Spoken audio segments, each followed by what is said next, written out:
So I'm a 0311 rifleman. Are you really? Yes, No kidding. I am. Wow. I remember my drill instructor asked me in boot camp like why I wanted to be a Marine, and I don't know why I said this, but I specifically said to inspire the women. My biggest challenge still to this day is just like the confidence thing. I felt like I always had pressure on me because being like, the only female, it's like almost like a target in a way. Do you feel like you were under the microscope? A little bit. I love being a Marine. It was the best thing I ever did, to be honest. If, the recruits aren't pushing themselves, it's because you're not pushing yourself. So it's like everything that they're doing is a reflection of you. Savanna Ainsworth, is that how you pronounce it? Yes. All right. Dude, it's a pleasure. Nice. Glad we were able to finally do this. I know it was like I reached out to you last week, but I seen your content floating around, and you're getting after it like everybody else. You do fitness. You're still working full time for the man, the government, right? Yes. So there's a lot of interesting things I want to dig into for sure, because I think you've had a pretty unique experience for your average American, right? And there's a lot of people out there that have probably had similar experiences or are thinking about possibly looking into pursuing different things that maybe you've done that they could learn from. So I think there's a lot of value in that. But before we get started, I wanted to. So, Black Rifle Coffee prepared these gifts for a bunch of us to hand out to folks that are serving in the military, first responders, police, law enforcement, fire departments, folks like that. Anybody that is supporting America. And I thought about it and was like, I only have one. I've only gotten one, so I was like, well, I might as well give it to somebody who's also serving the country. Yeah, it's just like a gift box that comes with an American flag and some Black Rifle coffee. I don't know if you drink coffee or not, but I drink coffee all the time. Okay, then perfect. Then this will be great, and it's just to commemorate America's 250th birthday. That's awesome. Kind of a cool little thing. That's for you. I can't wait. You should open it up. Take a look what's inside there. You want to go ahead and open it up? You got any scissors or anything? Or maybe you can crack it. Ooh. I actually just ran out of coffee, so this is perfect. There you go. 3 bags.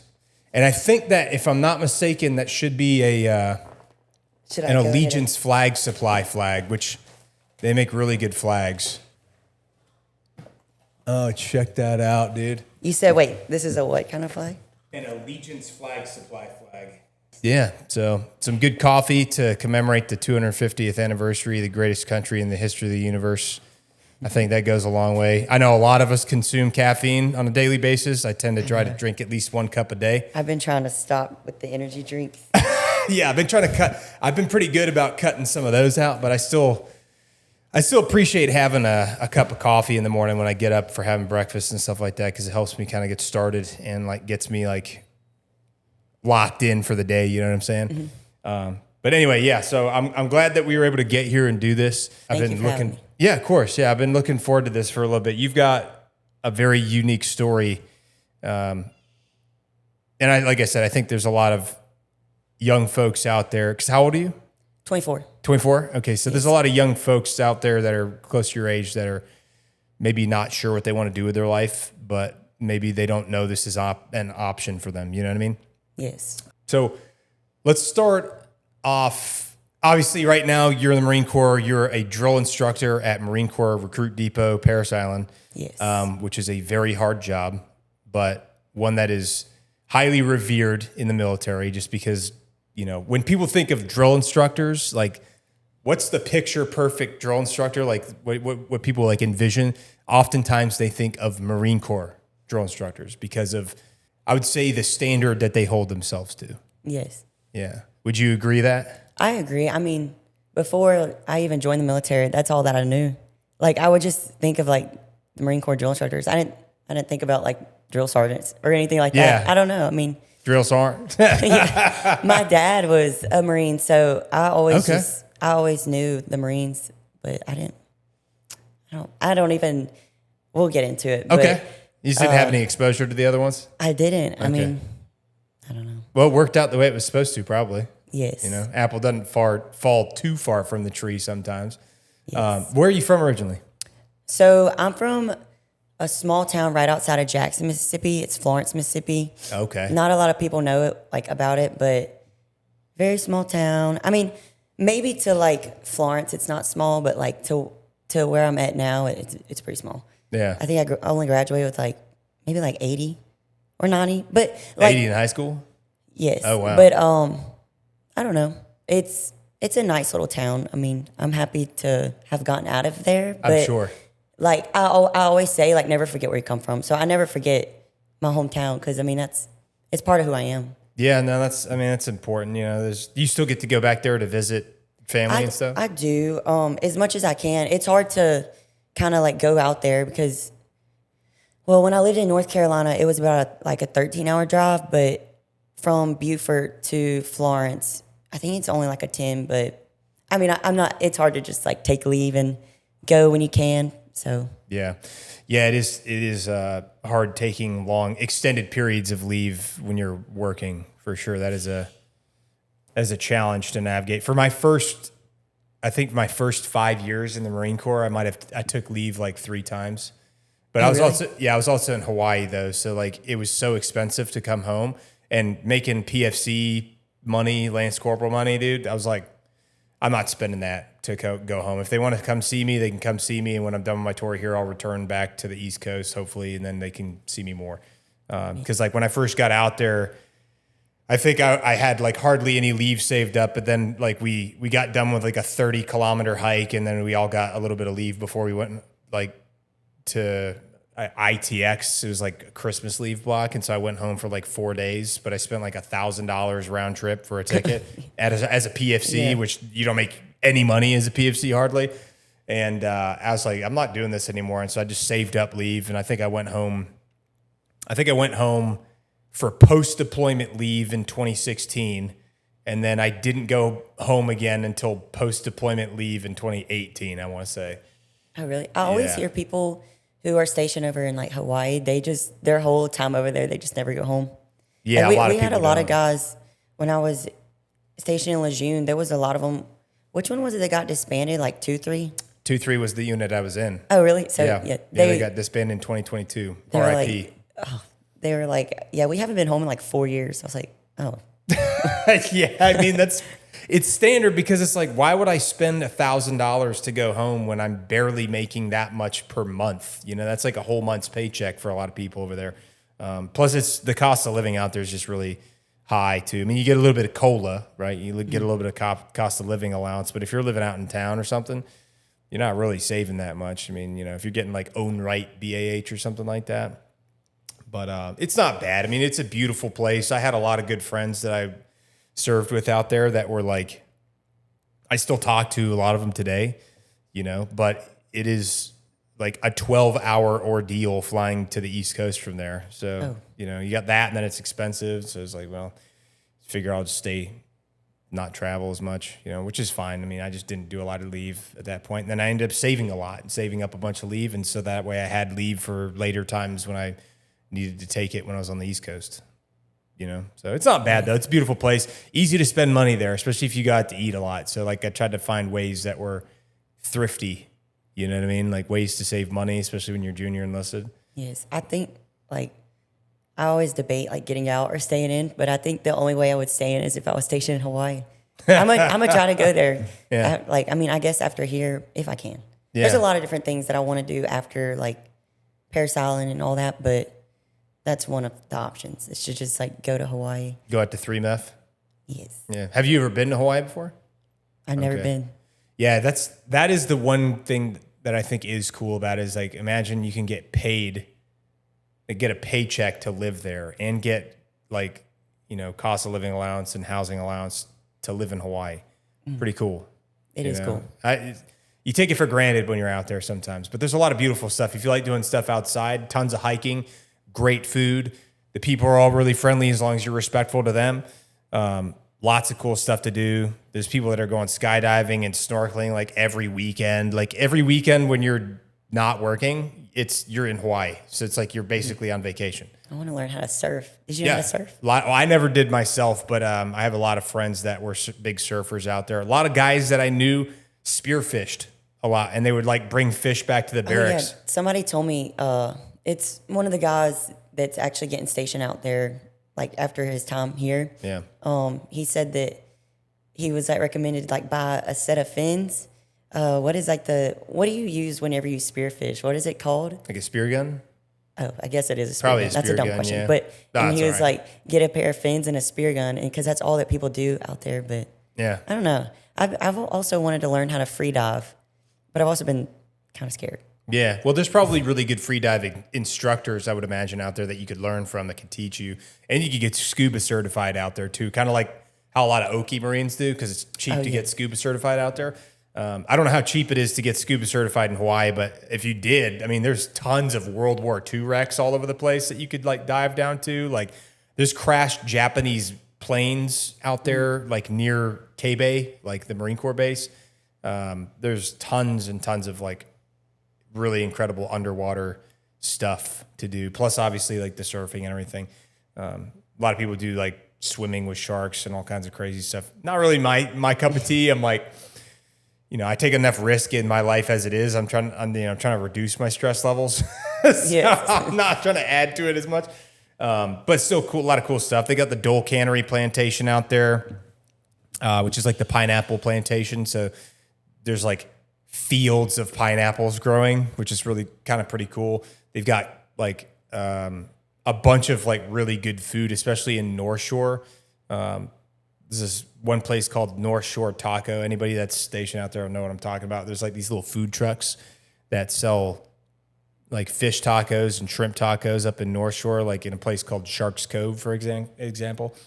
And they are absolutely delicious. And there's just so much good food out there. And then plus there's like luau's and there's all kinds of like,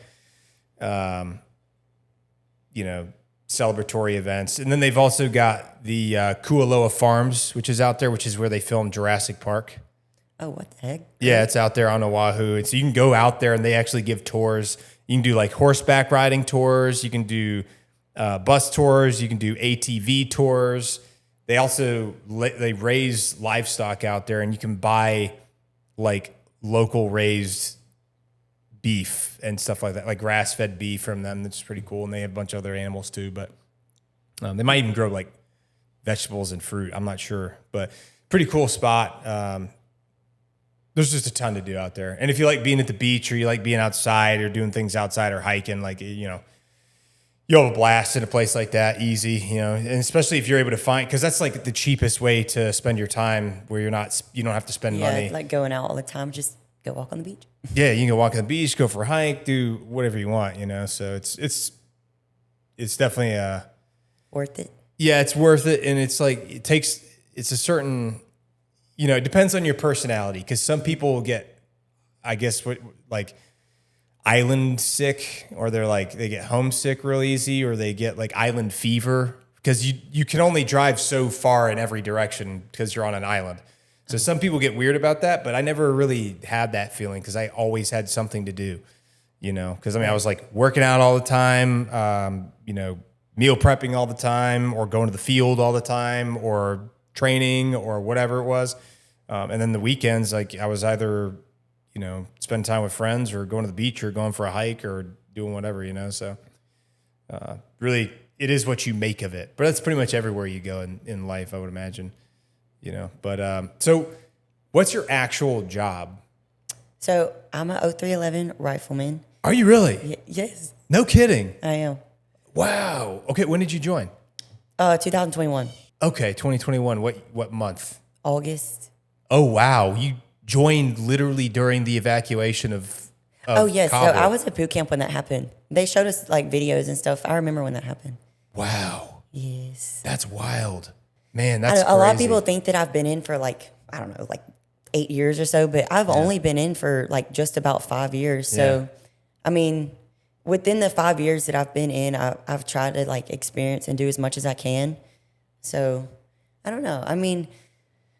I wish, so I graduated high school in 2019, and then I went to college for 2 years. I was a cheerleader, and I was like on a cheer scholarship, and I had like this completely other plan in life, and then I don't know what happened. People always like joke with me, and they're like, what traumatizing event happened to where you went on the completely opposite end of the spectrum. But Traumatizing. nothing traumatizing happened or anything. You know, like people like to joke about stuff like that. But Sure. I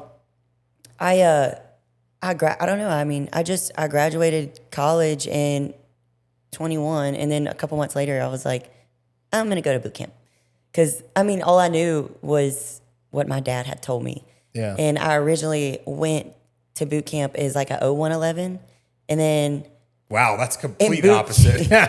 in boot camp, I was like, I don't know. I just got all motivated, and I was like, I want to be like, just, I don't know. I guess maybe like a legend or something. I don't know what I was thinking, but You wanted to go hard in the paint. You're like, I Yes. want to go all the extra mile. yes. And then I don't know. Now I'm here, but Yeah. there's a lot that I could talk about, and I know that we will the rest of the Sure. time now. But yeah, I'm just 0311 Rifleman. I don't know if I'm going to go back to doing that, because Yeah. after being on the drill field for 3 years, I don't know if that's a good idea, smart idea. I know I could jump back into it, but like surely I'll be like a staff sergeant by then. I'll have to go to IULC. So that's why I'm kind of like, crazy to think about. I'm just kind of like on the verge of, I've also considered like doing like going to the Coast Guard, becoming a rescue swimmer. Okay. I know there hasn't been a lot of females become a rescue swimmer, but I have like a connection with somebody that is trying to go through the course now. So I'm gonna like keep up with him and see how he does and everything like that. But yes, I was only in one unit. I was with 3-6 for Okay. 4 years. Wait, and then that's the unit that lost their rifles, right? yes, and the pistol. Oh, were you there for that? I wasn't. I had just gotten there after that whole ordeal, and they were like, Oh man. you know, when like the boots get there, we just got like blamed for everything because I'm they had sure. just lost the rifles. But I wasn't with the group of people that lost it, so Yeah. kind of lucked out on that. But Yeah. That's good, man. It's so weird. It's not weird. It's just, it's interesting to me how much things change, you know, Yes. because like I'm not in the infantry anymore, but when I was, like, before I left Hawaii, there were no females in the infantry yet. Like the women Marines had not come to the infantry yet. I mean, we just started getting like staff NCOs and officers that were coming into the unit. But that being said, I went through Infantry Training Battalion in 2014 with the Integrated Task Force. So was that the female engagement team? no, it's not the female engagement team, because the FET is something that was happening out in country in theater. The Integrated Task Force was like when it was like the test bed to see how women performed going through Infantry Training Battalion instead of MCT. Right. And so it was kind of like an experimental thing where they put together a female platoon that was all women, and they had a woman platoon sergeant who was, I think, a staff sergeant going on to be a gunny. And they went through the whole infantry school POI with the rest of us. And then some of them separated to do weapons MOSs with us. And, you know, some of them did very well, you know, like, because they were all like NCOs for the most part. Most of them were sergeants and corporals. There were a couple of lance corporals. Some of them performed very well and were actually performed better than some of the guys did.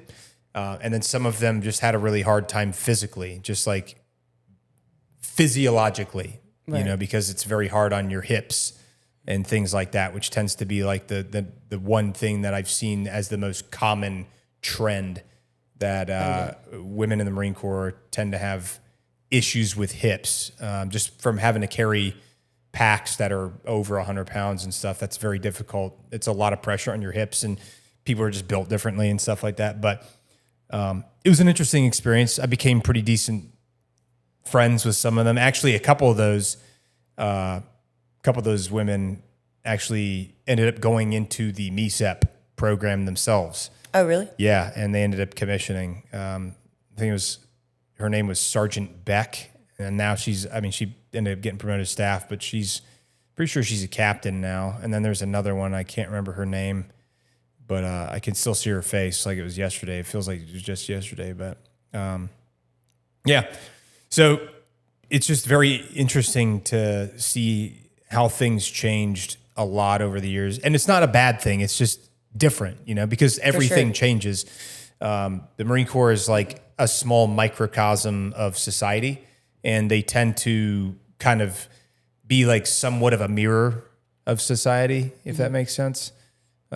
So it's just interesting because, I mean, like your experience was probably a lot different than my experience, you know? I mean, granted, we had different MOSs too, but like your average 0311 that was in the infantry from like 2014 to 2018 probably had a vastly different experience than somebody that was in 2021 to 2025 or whatever, you know what I mean? Yes. And then, of course, yours was probably unique. How many other women were in your platoon? So there was only a couple, like, I hit the fleet with like 2 others, but okay, one of them, you know, was kind of like made a bad reputation, like a reputation for like us. Oh, but no. she got kicked out of the Marine Corps, whatever. And then my other, she was my close friend. She just finished out. I mean, she got out. She was a machine gunner, but I would say like it was hard for us to really like be close because it was like we were always like pulled in so many different directions. So, you know, we were always just like in passing, like hello. Yeah, say hi to each other and stuff. Yes. like slap crying, hands, cry a little bit on the inside. But there's like so much I could like go on and say about like this topic. I mean, when I joined, it was still like, okay, like what does she think she's doing? You know? So I think now maybe it's a little bit more like unacceptable, maybe. Like, I don't know. I think that females now are like way stronger than females. Like over time, like Marines in general just get stronger to me. I think a lot of people have like the opposite to say about that. But yeah. I know that like in 2018 is whenever they started to kind of like test it out and like bring them in. Yeah. But what was the issue is like they would go through ITB and then they would like get hurt like the first field op, and then they would like get sent to the S shop. And I kind of have like a very like weird, I guess, mindset on it because I came from like a pretty like, my dad was very hard on me growing up. Like I bet. And I had an older brother too. So my brother is a captain in the Army. He's stationed over in Kansas. So is he at Leavenworth? Is that? I really don't know where he is. Or Fort Riley. Fort Riley is in Kansas. That might be where he is. He's over. He just got back from a deployment with the unit he's with. I don't know too much about the Army, but is he a pilot? He's not. He is with. Well, does the airborne stuff. Okay. I know he was with the 82nd Airborne for a little bit too. Was he? He was. So he's in Fayetteville for a little bit. Yes, but I mean, he's a logistics officer, but okay, he enjoys what he does. I mean, my dad always says that I'm like the whiskey drinker, then my brother's like the complete opposite. Not literally like a whiskey drinker, but just like, I guess, the personality, because me and my brother are very much opposite. Really? Yes. Would you consider yourself to be like a type A personality? Like you like to do really hard stuff to challenge yourself? Yes. And my brother was always like that. Like for a while, my brother wanted to join Navy SEALs, but he's had the same girlfriend since he was 12 years old. Like he's a very like laid back individual. I think I just always like to go out and like hang out with friends and do all that. And he just would rather like sit at home and, you know, like go for a run by himself. I don't know. But anyways, before I get too off topic. No, you're good. So yeah, I joined in 21. I wanted to join right out of high school actually. But like I said, like I ended up going to cheer in school, and I don't know. I mean, I completely changed, like, honestly. Like, people I see from high school, they're like, you've changed so much, but in a way that's like, it's good that you actually went outside of Florence, and there's nothing wrong with being from a small town. Like, I love, like, the peacefulness and how laid back being from a small town is.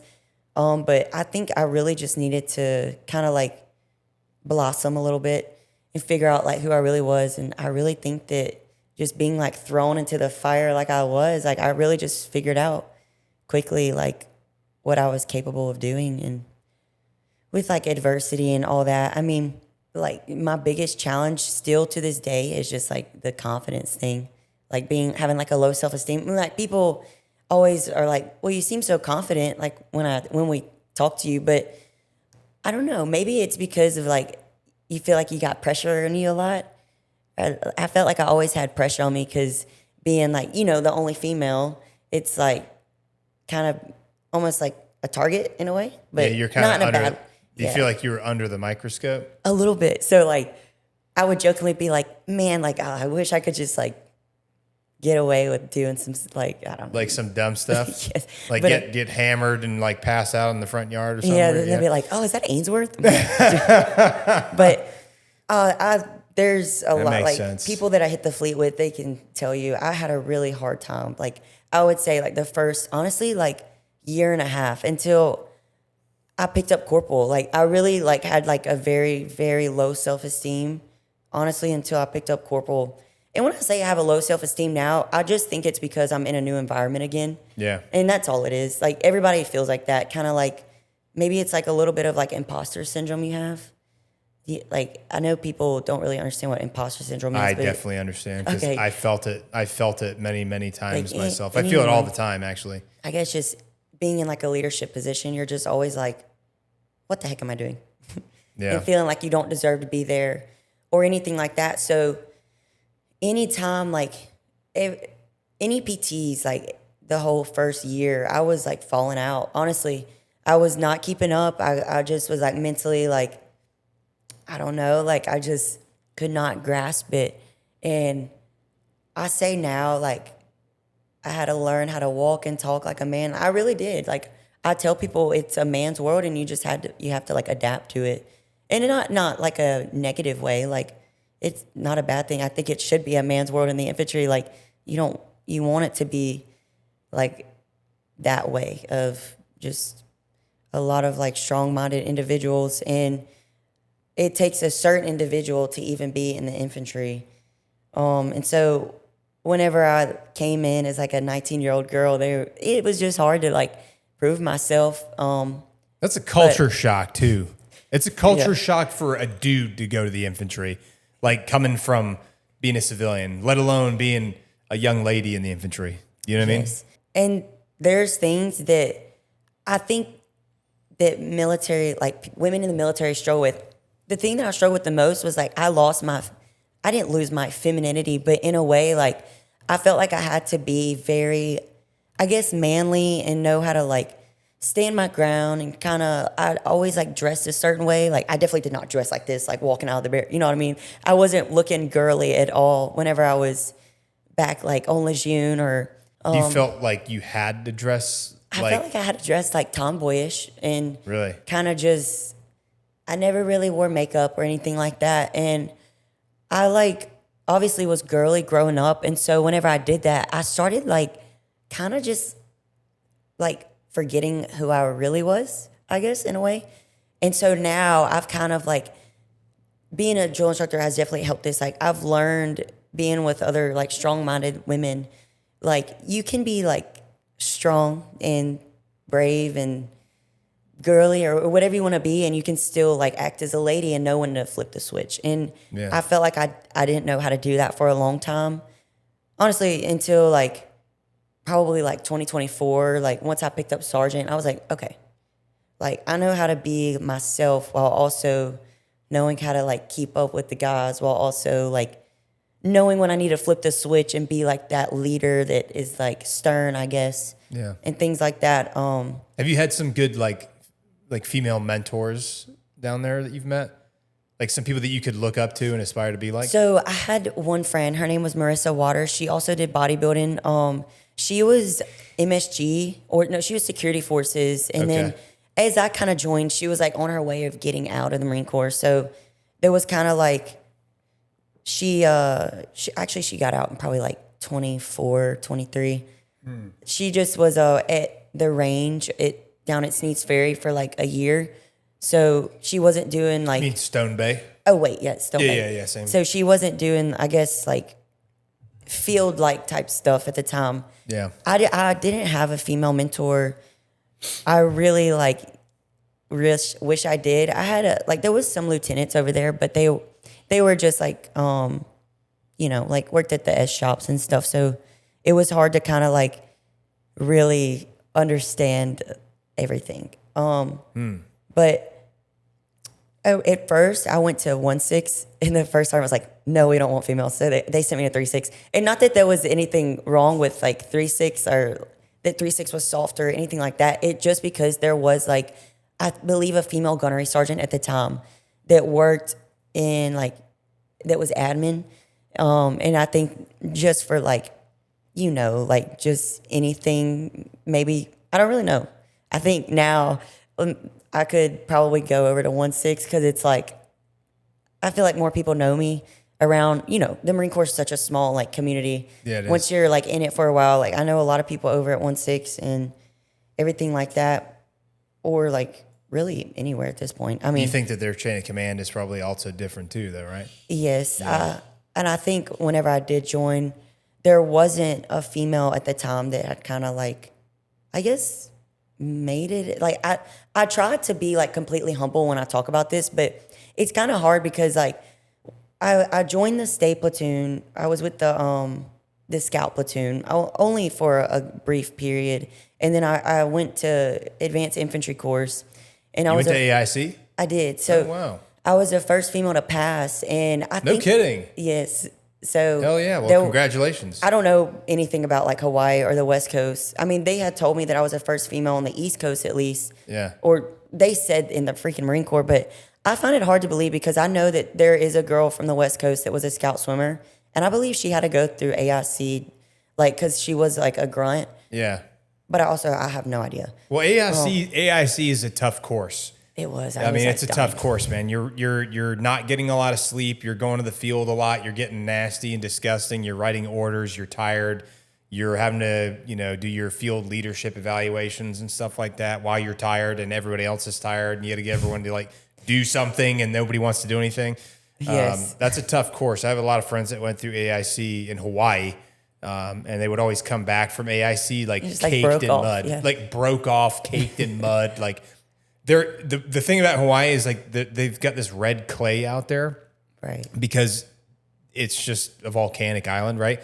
So everybody that would come back from AIC, their trousers were constantly like this dark brown from being stained with the clay. Oh, really? From being in the prone and digging in the defense and all this stuff. Yeah, so it was like a classic thing. You're like, the dirtiest camis are guys that are probably coming back from AIC. You could usually tell. But either way, like that's a testament to your drive, because AIC is a tough course and not everybody passes AIC. Yeah, I was very like, my instructor was like awesome. I think that had a lot to like play with the fact he was like engaged with like his squad. That's just like a leadership trait I feel like is good to have. But yeah, engaged leadership. Yes, I don't even know if that's the right word. Like just having somebody who genuinely cares about other people's success. Yeah. There's a unit out in California. I think it's in California called the Purple Foxes. You ever heard of them? I've never heard of them. The Purple Foxes have a patch, and on the patch, and a good friend of mine, her ex-husband used to be in the Purple Foxes. Unfortunately, he tragically passed away in an accident. But their saying, it's on their patches, says, "Give a shit." Oh, yeah. Yeah, which I think that'll get you real far For sure. especially in the Marine Corps. As long as you care just a little bit, just care. All you have to really do is just try, don't quit, and give a damn. You know what I mean? Yeah, And you're probably gonna succeed in whatever endeavors you have in the Marine Corps. I don't know what it's like being in any other branch, but that's For sure. That's been my limited experience. I talk to my dad all the time, like whenever, I don't know, when I'm having a bad day, or especially like whenever I was doing like grunt stuff, I would always talk to my dad for advice. And as much as like it was new for me and everything, like it was also new for him because he was very like anti me joining the Marine Corps, he's going to be supportive no matter what, but he wanted me to, he just, I guess, never really expected it. Maybe that's why I kind of felt like I had to rebel a little bit against my dad, just to kind of like prove to him, but in like a very like loving way. Like it was no like, I'm doing this because like I hate my dad. That wasn't the case at all. Yeah. But I would talk to him throughout the day. Honestly, like every day I still talk to him. But in the fleet, he would just be like, life is simple, people make it complicated. Or like, he would just tell me to suck it up. Like, you know how dads can be like, I would like genuinely like want like, you know, I feel like with females, it's a much more like emotional like response he can get. And he just, without being too vulgar, he would just tell me to stop being like, I don't want to say the word, but just stop being a little. I don't want to say the word. I don't know. I've been trying not to cuss lately. No, that's all honestly. good. I probably should work on it too. Because I've been cussing like way too much. The last time I talked to somebody, I like went back and I heard a video. I'm like, and then my mom was like, "Why do you cuss so much?" And I'm like, honestly, I could not tell you. So yeah, I have a problem doing it as well. I have to rein it in a little bit, especially when I'm doing like.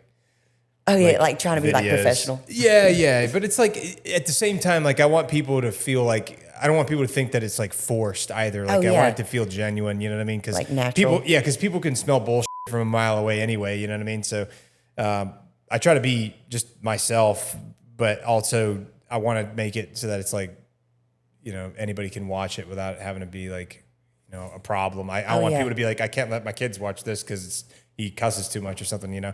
But no, your dad, he knew you went into the infantry? Yes. And he was old Corps, like super old Corps. Like, when did he get out? He got out like early 90s. Okay, so before like, you know, maybe around Somalia time frame. Like when females didn't even go to the rifle range to shoot. Oh, wow. It should have been around the time because he said he never saw women like in boot camp or anything like that. And then, I mean, like, you know, females couldn't wear like the campaign cover till 96. So I think it was like 96. I believe that 1996 they couldn't wear the campaign cover. It was like just like a regular like, you know, they say like the bus driver cover, but I think it was like the barracks cover at the time. I don't know what they wore. Oh, okay. But the bus driver cover. That's what I say because I'm like the garrison or no, it's the garrison cover. Yeah. Wait. Yeah. No. I'm bad with the it's names. the barracks cover. Sorry, it's the barracks cover. Yeah, the garrison cover I think is the piss cover. Same thing. That's how I know it. The piss cover. Yeah, piss cover. Yeah, everybody knows it is that. Which is so weird. I don't understand why it's like. I mean, that's a whole other story probably. But yeah. So my dad didn't know until the day of graduation because I knew if I told him, he would be like freaking out. So you didn't tell him. I didn't tell him because he knew. I mean, my dad like went on like 3 combat deployments. He was a scout swimmer. He was with like the boat company who like considered themselves like the Raiders at the time because that was like before MARSOC was a thing. So did he go to Grenada? He went to Liberia. He was with 3-8. Liberia. Yes. Oh wow. So it was like it was a humanitarian like rescue mission or they were like aiding them with supplies and stuff because I believe a hurricane. But then it turned into like chaos, like and then it became like a combat deployment, and that's where he got a lot of like his experience and stuff. But yeah, I mean, like as like a young lance corporal, he had like 10 ribbons, and you know nowadays that's like. Well, that's like when I first got to the fleet. Most of like a lot of our seniors were like super hard, like. All of my platoon sergeants, like from Afghanistan and stuff. Every one of my platoon sergeants was a Fallujah vet. Yeah, like they all fought in the second battle of Fallujah, which was the bloodiest battle in the whole Iraq War. And then a lot of my seniors were, like a lot of my section leaders were like Sangin vets and Marja vets and like guys that had been to Afghanistan like 2008, 9, 10, and experienced like a lot of like intense combat out there, you know, and. That was just what I saw when I first got in. My direct seniors had no combat experience because 2-3 stopped going to combat in 2010. I think 2010 was their last deployment. They went to Marja, and then they came back from that deployment. And after that, they did UDPs every single once a year, you know, for the rest of the time that they were still activated until they deactivated in 2022. So kind of a weird experience. And a lot of guys that I served with out there in the infantry felt like their service didn't matter because they never experienced combat or got to actually do their job. So there was a really weird dynamic with that, you know? I still feel like that's how I feel like every 03 feels whenever, like, for example, like 3-6 just got back from a MEU, but I didn't go on the MEU with them because I was on Paris Island doing like my SDA. Yeah. And you know, some of them got some action and everything. Like if you read like the articles about it, and I'm like, you know, because I was with this scout platoon, and they were the ones that went out and did the thing. I mean, What MEU was 3.6 on? Were they on the 22nd MEU? I didn't even like pay attention to The 24th MEU's down in Venezuela right now doing humanitarian aid stuff. And I thought it was the 24th because I thought that they got back. Unless, is the 24th the ones that are out of like... 24th is out of Camp Lejeune too. So the 24th, 22nd, and I think 26th MEU are all out of Camp Lejeune. It was whoever got the Venezuelan president back. That was there. Okay, that's right. So I'm pretty sure that was the 22nd MEU. Was it the 22nd? Yeah, I'm pretty sure it's 22nd. So 3.6 was part of that during that in January when Delta came in and kidnapped him from the country and then bounced. And they brought him back to the USS Iwo Jima, which a lot of Marines were on. From 3.6, From 3.6. And so whenever, like, they just got back like a couple months ago, and so they talked to me, and I was like, I just had like that same feeling, like, man, like, I feel like I missed out. But I think everything like happens for a reason. And 100%. I think that like God put me on a path, like exactly where I'm supposed to be. And like, I've had so much opportunity on Parris Island. Not that I didn't have opportunity on like Lejeune. Like, I was able to go to like different courses, but I think just like figuring myself out as a person here, like with the background that I had, I've been able to kind of like really just be like this, I guess in a way, like role model.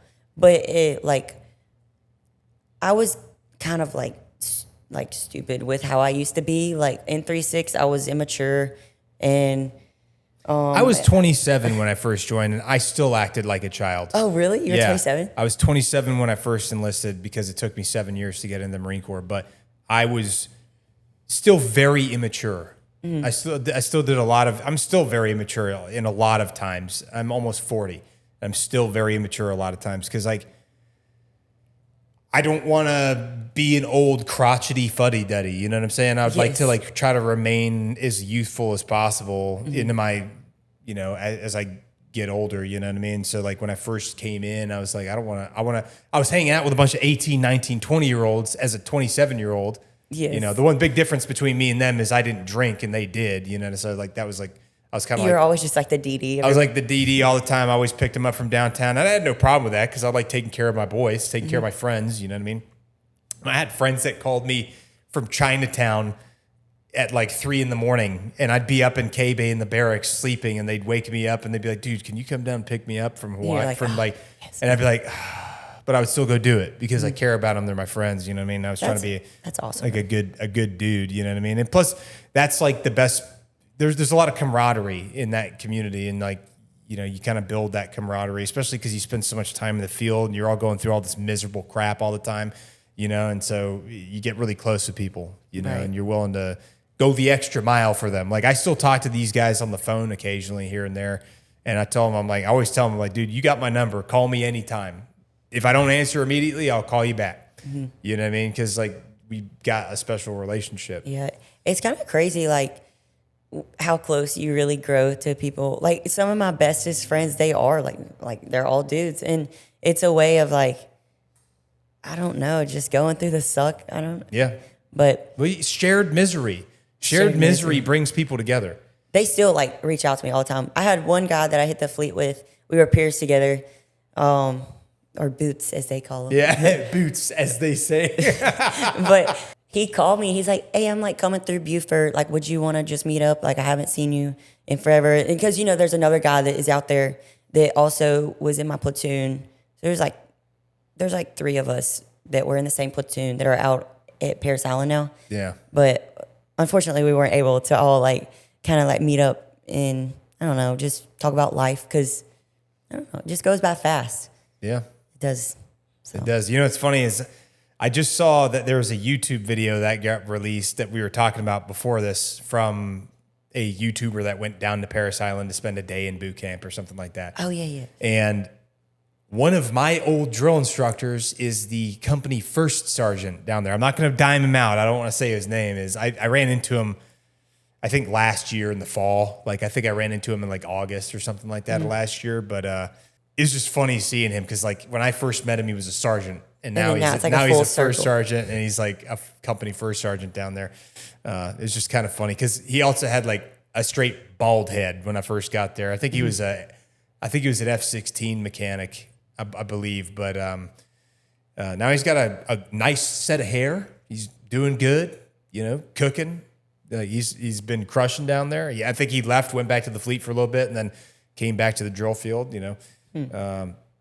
It's crazy how fast time flies. Like, because that was 13 years ago almost.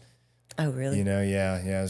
It's wild, man. It's wild. But I mean, the older I get, the faster time seems to move, and I think it's just because like your concept of time changes as you get older. If that makes sense.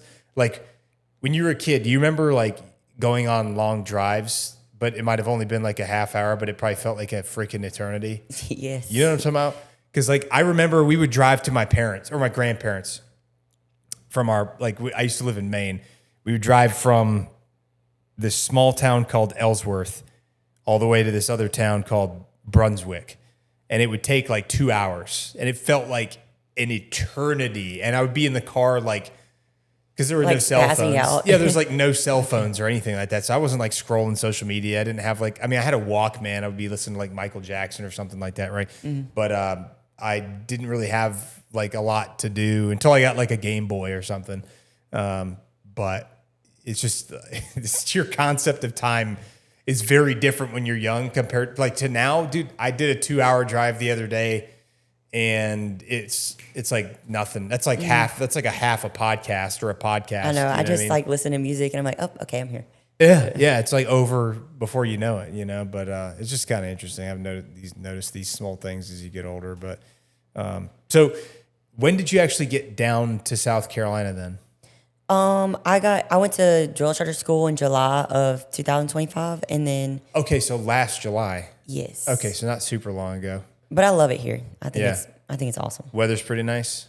It's muggy. It can get kind of hot and humid. But then like it confuses me because like all of a sudden it'll just like storm, and then like 10 minutes later it's like rain, sunny again. Yeah. That's how it's always been. Like earlier this week, there was a massive storm down here. Yeah. Yeah, it's crazy. But we probably needed it because it's been dry since like the 4th of July. I was kind of concerned that with all the fireworks going off that there was going to be like some fires breaking out and stuff, but fortunately that didn't happen. I know there were some pretty bad fires in the Beaufort, South Carolina, Myrtle Beach area with like some of the wildlands or like federal lands and stuff like that. There's some big fires that took place, like wildland fires. So we always, getting a little bit of rain is probably good to prevent that from happening because you don't want, last thing you want is like some random person throwing a cigarette out a window or something and like catching a whole damn forest on fire. And but so you've been down here for about a year. You said so far you've done one cycle, right? Like one full cycle. What was that like? So it's kind of weird. Before I talk about like the cycle, whenever I got in here in July and then I graduated in September. Okay. And then my company, for some reason, we had like this really big outpost. Outpost is what you call whenever you kind of like a break in between cycles.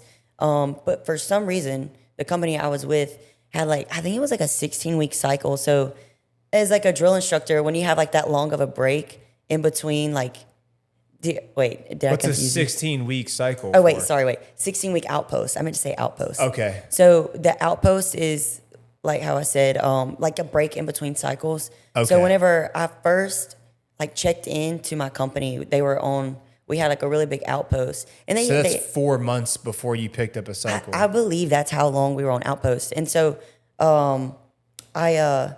they sent me to like courses and stuff like that. Okay. And then whenever I first started, I guess it was because like 4 months of like not doing anything as a company. And so this cycle was like really rough, but it also was my first cycle. So it was like unlike anything I have ever experienced. And I can talk about a lot about what I did in the fleet. Like that was challenging. But to me, like mentally, I think just the fatigueness that I like experienced as a drill instructor, and like every single person on as a drill instructor experience is I think that it honestly kind of makes you start going insane in a way that's like just like, you know, I never did anything crazy, like psychologically or anything like that, but it's just like, geez, I think like my Garmin said, you know, you're only sleeping like 3 to 4 hours a night. Granted, if you're lucky, they're called like wellness days. Not everybody gets wellness days, but you know, you're allotted them. And you'll have a wellness day. A wellness day is just like a 24-hour period, or not even a 24-hour period, whatever like your team decides. And you'll just have like a rotation of like the team like coming in and out, kind of like taking their breaks, going home, like decompressing a little bit to come back, spend time with their family while they can. But I don't have any family here. Like I live by myself. I had to get rid of my dog. I was very sad about that. Oh no, why? It just was hard to take care of my dog during cycle. But right now, I'm not actually in a training cycle, or else I wouldn't be here, like I told you earlier. Because there would be no time. I'm with like a female rehabilitation platoon. And just for like personal reasons, I went and I talked to like my first sergeant, my chief, and they were able to kind of like help me with that. And that's why I actually really love Parris Island, is because it is like the one place like your command will like help you where you're needed, and will, you know, they're very like family oriented too. At least in my experience, like wherever you need help, like they're gonna help you. And it's like, and maybe it is because like you see these people every single day, and like you're with them, and you're with them with like, they see you cry, they see you get mad, they see you angry, and you just like really grow close. Like I would take a bullet for anybody that I've worked with in the Marine Corps, but like these people here, I would take a bullet for them. You know what I mean? I think that's how all Marines should think, but you know how some people could be. Yeah. They don't want to always, you know, but it was definitely hard. So like as a drill instructor, you'll have like green belt cycles, and then you'll belt up, and within the green belt, it's called an experienced drill instructor. And then once you become a proficient experienced drill instructor, you'll become a boss. And so the boss is the one that wears the black belt. Yeah. And really, a senior drill instructor. Yes, the senior drill instructor. Senior drill instructor. Those are the ones that, you know, they do the speech and all that. But they are the ones that's like overseeing like the conduct of the team and the platoon, how they're doing. Kind of like either like they say like the mom or the dad of the platoon, and then you have your green belts that you're controlling. But like I said, I've only done one cycle, so it's hard to really like speak on like everything I'm going to experience in the future. And my story is a little bit different because I had the opportunity to go to McQuist and MAI, so now I'm like in this weird spot of where they could send me to the pool, or they could send me, it's called LNS, where like the martial arts instructors go to work. And then like within the cycle. LNS, what does that stand for? Honestly, I have no idea because leather neck training. I honestly couldn't tell you. I asked somebody this the other day, and they're like, I think it's leather neck something. Leather neck swimming? Leather neck square, but I'm trying to think of what like the LNS part stands for. If anybody sees this video, they're gonna be like, "Oh, she sounds so stupid," not knowing what LNS stands for. But it's fine. No, it's basically just like the turf part, and then you got like the confidence courses with it, and then where you do like the pugil sticks. Yeah. That's obviously like leather neck square, but the McMap pits and stuff like that. McMap pit and all that. Yeah. But yeah, I was able to do courses there. So that's why I say like whenever I see my friends come back from the MU, and I was like, that could have been me. When did you go through MAI? Pretty recently. It was about a couple weeks ago. Oh, wow. Wow, yes. Okay. So I was able to do that, but you went through that course, and you had some time to go to some courses. You said you went to McQuist? I did. McQuist is one of the hardest courses that you can do in the Marine Corps, in my opinion. Somebody asked me, like, if you had a course that you could do again, which one would it be? And I'm like, honestly, none of them. But McQuist would be. None of them. McQuist would be one of the ones I would never do again. Because, like, so the weird thing about Parris Island, because of the fact that a lot of times, like, the personnel that comes on the course is either, like, drill instructors or mostly drill instructors, or you'll have, like, people from the air station that'll come over and do the course. So it's usually a 6-week course. our course got cut down to 5 weeks. Not really sure why, but you have 2 weeks of preconditioning at Paris Island because it's like you'll have drill instructors that are like coming out of cycle or they're like malnourished and dehydrated. So a lot of times like people will get like rhabdo at the pool. Wow. I think it was probably like someone much higher than whoever's in charge of the pool. It was like, okay, like we got to do something about this because we have Marines going down for rhabdo at the bottom of the pool. But so they started doing preconditioning, and then obviously like McQuist itself is 3 weeks long. But it was honestly like, it was just so draining, like mentally. But it's like anything I've done is honestly hard. But it's like I want to keep doing it, and I always say like I'm done like doing stuff like this. That's more than what most people do, though, because most people don't go to McQuist. I didn't want to go to McQuist after hearing my friends tell me about it. I'm like, I'm not going to that course, bro. I'm good. You know, like I did MAI back in 2015 in Okinawa, and that was hard. That was an arguably difficult course. I mean, you get slayed. Oh, yes. You get like horrible shin splints because you're running in boots every day, constantly, all the time. You're getting thrown a million times a day, like. But you did both that and the quiz and your drill instructor. Like, that's a lot, man. You've done, and you went to AIC. That's a lot. That's something to be proud of. You know what I'm saying? Like, I would say your average person goes to the Marine Corps without ever going to any of those courses. And some people get out without ever having deployed at all too, on top of that, you know? So like, yes. Yeah, you can definitely be proud of those are accomplishments. I think, yeah. I hope you put those in your fit rep that you did those. You know what I'm saying? I know. But I just, everybody always like jokes about me saying that I'm a motivator in a way that's like, what's the word? Like not cringe. Okay. So there's like one person, there's one person that is like a motivator that is not for the boys, they call it. Yeah. And then there's one person that's like a motivator that I would do anything for the people that I work with. I would never like rat somebody out that I work with. Yeah. And like, I guess like I've always been motivated in a way that can like benefit you as a person and like maybe benefit you like mentally and emotionally and not so much like, I don't do these things for like the paper aspect of it. Like just because it looks good on paper, like, no, that's not what I'm here for it. Like I want to do it because I want to be able to, I guess, just mentor and inspire. Specifically, like I don't want to say just women because that would be messed up. But you want to help Marines. I want to help Marines. But I remember my drill instructor asked me in boot camp like why I wanted to be a Marine, and I don't know why I said this, but I specifically said to inspire the women. And I guess that has kind of been like my thing. But I have plenty of like male Marines that I've that have worked with me or that I've been in charge of and everything like that. You've done more than a lot of male Marines that I know.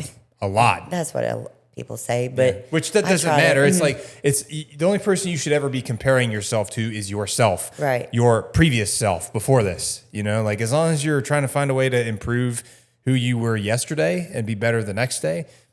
I mean, nobody can say anything to you, you know? Yes. That's the best way to do it. Cause like you are going to be your own harshest critic.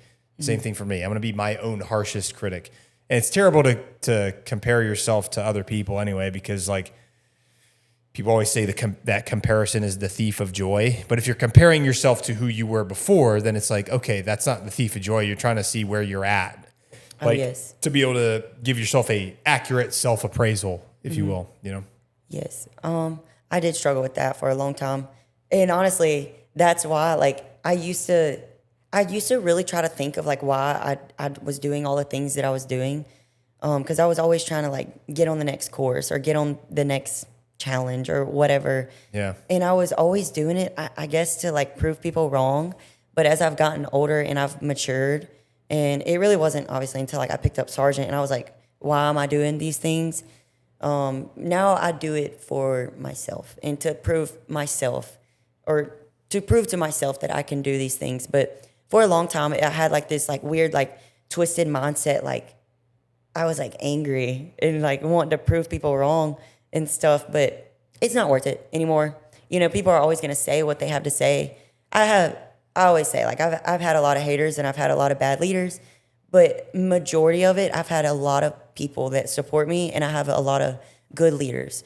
But everybody's gonna always run into that, and I think what people always like hold on to is like those negative comments or those negative, especially with social media. Like, God forbid you post a picture and like you look a certain way. Like, people are always gonna have certain things to say, but I think it's just like knowing who you are and like staying true to yourself.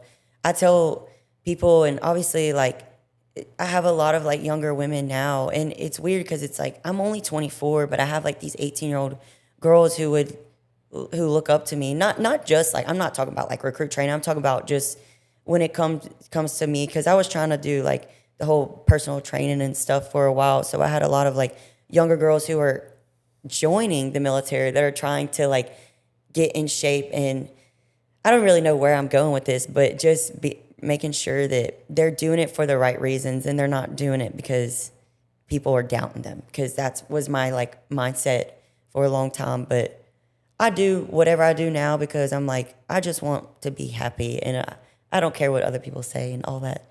So yeah, no, I get that. I mean, I think if you're gonna do stuff, you got to do it, for yourself and not for other people.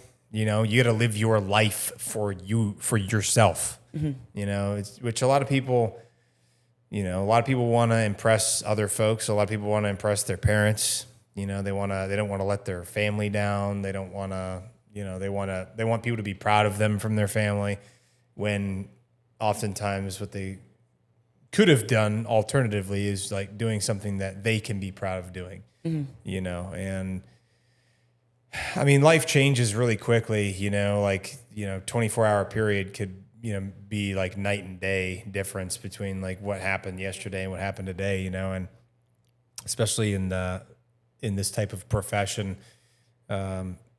people have widely varying experiences, and like you said, everybody's had an experience with good leadership, with bad leadership, with leadership that's kind of in the middle and average, and people tend to hold on to negative stuff more than positive stuff because it typically tends to be associated with pain more.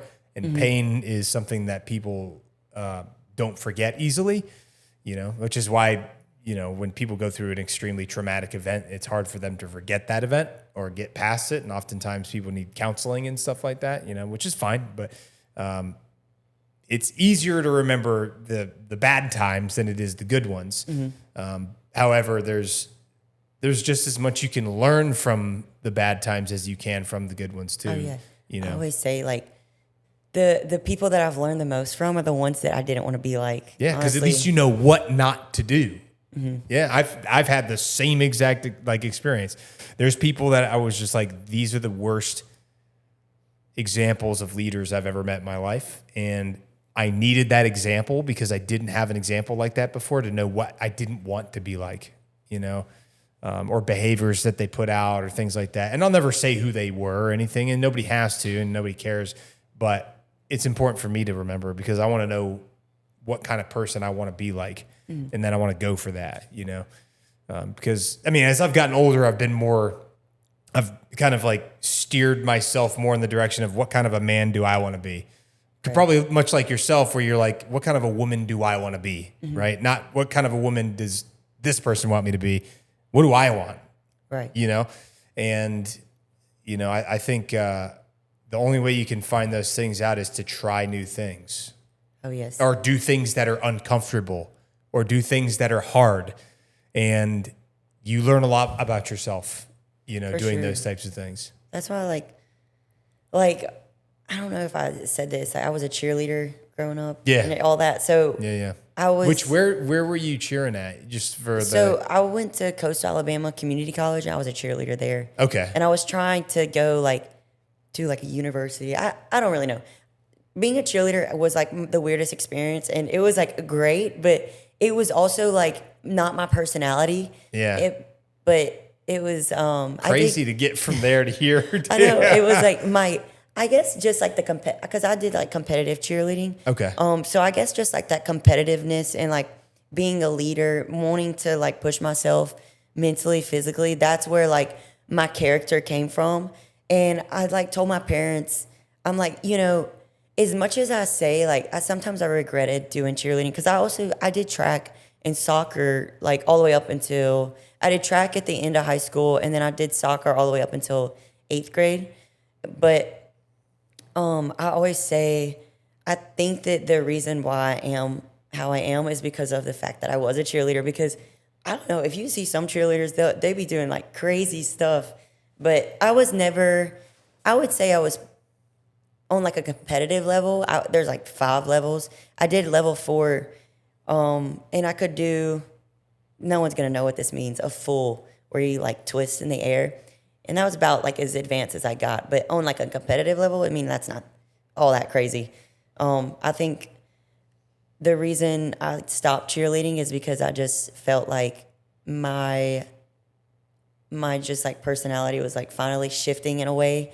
I didn't want to be like, I guess the stereotypical, like when you think of a stereotypical cheerleader, in the movies, you think of like this like dumb girl that, is, you know what I mean? Just like. There's a lot of associated stereotypes with cheerleaders. Yes. And so, I mean. Whether or not they're true or not, that's a whole nother story, but there are a lot of associated stereotypes. So that's kind of how I felt like all my life. And I was like, I think that's why I wanted to do something that was like so challenging for me is because I felt like people just always had this perception that I was, okay, before I was a drill instructor and all that stuff, my voice was different. I was and then before I joined like the infantry and all that, I was very like small, very tiny. I was probably like, I don't know. Tiny to me is like 125. I probably joined at like 130. But when you think of like an infantryman, you think of like a bigger male. Yeah. Maybe like $160 is like some guys, you know what I mean? Average dude, yeah. But they, they're all, at the end of the day, they are a male. Just I'm different physiologically is all. I'm also getting off topic, but. No, it's fine. So I joined because I just had like this, I felt like people had this perception that I was just like this frail cheerleader that, I don't even know. I mean. You felt like you had something to prove? Yes. And I was always tiny in high school. And I really didn't hit a growth spurt until about 11th grade, which is very late for like a female. I didn't hit like a growth spurt. And then I hit another growth spurt, I think probably in like 2020. And I'm like 5'7" now, but I was always like a little bit smaller. And then, I don't know, I got into working out. I know you said we'll talk about working out, which was my life for the past 4 years. I absolutely love working out, which hasn't really been a thing. When lately. did you start like lifting weights? I would say. Was it after cheerleading? Yes. Okay. So I was always like, an athlete. I always was active. That's how I knew how to swim, is because I was always out in Mississippi swimming in like, we got the Ross Barnett Reservoir. Okay. I think I said that right. But I swam in like lakes and stuff, but I never was like a competitive swimmer or anything like that. So I started working out in 2021. I started doing personal training. So I was like, all right, I'm done cheerleading. Like, it's past me. It's in the past. Like, kind of don't like the whole like, I guess stereotypes it comes with it. So I stopped cheerleading. I got out of college. And I was like, what am I doing with my life? So then I became a personal trainer, and I was like, still not satisfied. And then I texted the recruiter that I texted back 2 years prior before college, because right out of high school, I was wanting to go be a Marine, like I said, but I went and did cheer and all that. So anyways, I started lifting weights in like 2021, and just barely briefly started lifting weights before I joined. And so I guess people kind of thought that I like had a lot of experience lifting weights before, but really it was very like spontaneous. So 2021, April, I did a bodybuilding show, a bikini bodybuilding show. So I was 19 at the time. Wow. But I really didn't have to lift too much weight. Like with bikini, you kind of like, I wouldn't say starve yourself, but you basically just take out carbs and I know. You just like don't like eat. So I did that. My wife and I both have. So we've both done a bodybuilding competition. She used to do bikini too, but she switched over to wellness after a while. And then we did a bodybuilding competition together in 2020, actually in 2021. Oh, really? Yeah, in New Orleans, actually. We went down. One in New Orleans. Yeah, we went to, because it's called Bayou Muscle. There's pictures of it on the internet. I'm sure people could Google it and find because my emaciated pictures. I went to Bayou Muscle in 2021 in Did you really? April. In New Orleans? Mm-hmm. We were at Bayou Muscle in 2021. Were you really? Yeah. Imagine we might have been pictures. At the same exact show. I know, that'd be crazy. That would be so nuts. You went to New Orleans, really? Yes. That's crazy. Because it was one of those, it was an NPC, but it was one of those, it was like, I mean, it wasn't that small, but it was, I remember there was chandeliers up in there. Yeah. And everything like that. Carpet. That's funny. Imagine there's a picture and you're just in the background and no one. I am for sure. Yeah. We were in Bayou Muscle in April of 2021. I know for a fact. So if you went to that same bodybuilding show, that's the craziest thing ever. That's what an unusual circumstance. I know. That's crazy. I was though. And so back to what I was talking about before. I keep going all over the place. That's all right. I'm very ADHD. No, trust me. This is how these things go. You go from one thing to another, and it's just it's just a conversation. So. Okay. So so in April I did it, but I already had a smaller, I guess, physique because of the cheerleading, and then I was running here and there. But I really guess just from doing that, I already had a physique. So I dieted, and that's really all I did. So I dieted, and then I went in April, and I did the competition, whatever. I did good, but I was young. It was my first time. I did not know what I was doing. And I had no idea what I was doing either. And then 4 months later, I joined the Marines because I was there was just this weird point of me being I just don't feel satisfied in what I'm doing, and so I joined. But I reached out to the recruiter I had briefly spoke to back in 2019. Because I said I wanted to join right out of high school, but never did. And I never actually thought I was ever going to join after that. But, here I am. Well, look at you now. Yes. Been crushing it. I'm going to tell my wife when I get home that we were at the same bodybuilding competition. She's going to freak out. I know, that's crazy. That's so funny. Yeah. So, I mean, I really, honestly, I didn't start getting into the weightlifting, true weightlifting, until I joined the Marine Corps. Because obviously, being around all the guys, that's all that they did. Yeah. And I'm okay, I'm about to start doing some PRs. And that's when I really got into it. And I was I really, really love this. And so I got into powerlifting, and I was kind of my thing, but I also wanted to maintain a good, lean physique. Not that there's anything, if you do powerlifting, you're going to eat more carbs. You can kind of get away with eating a lot of sweets and all that. But then I was okay, I want to maintain a good physique while also being strong. And so then I looked into finding a coach. So in 2023, I found a coach. His name is Blake Fulcher, one of a really good friend of mine still. Him and his wife helped me from 2023 all the way up until April 25, whenever I did my other show in April of 25. And they really just, I don't even know. I got on a really good diet plan, and I took off from there. And I was I want to be I literally told myself I wanted to be the strongest girl on Camp Lejeune. And because I was a very that was out there. But I was okay, I'm just going to do everything I can to just challenge myself. And so I was working out every day, and I would hit chest literally 3 times a week because I would wanted to be the best at bench press. Yeah. And I got really good at bench press and all that. And I sucked at doing legs, but that's why I'm I feel unproportional nowadays, because not anymore, because I've lost a lot of my physique the way that I used to have it. And I feel people say that people who do bodybuilding are a little crazy. Maybe they are, but I think it was just so fun to me. It was honestly the one thing I could speak on and be completely confident about. Because I feel whenever you talk a lot of times about things or about my job, or obviously I was confident about being in infantry, in the infantry and all that. I think just with bodybuilding, I could speak on it for literally so long and know exactly what I'm talking about. Yeah. But I really, before I became a drill instructor, I was doing personal training again. And I don't do it for like the money. That's not why I did it. I genuinely just like to help people. And I was doing it, but it's a lot of, you got to make sure you get all like the macros and everything right for people. And so I wanted to make sure I was doing it the right way.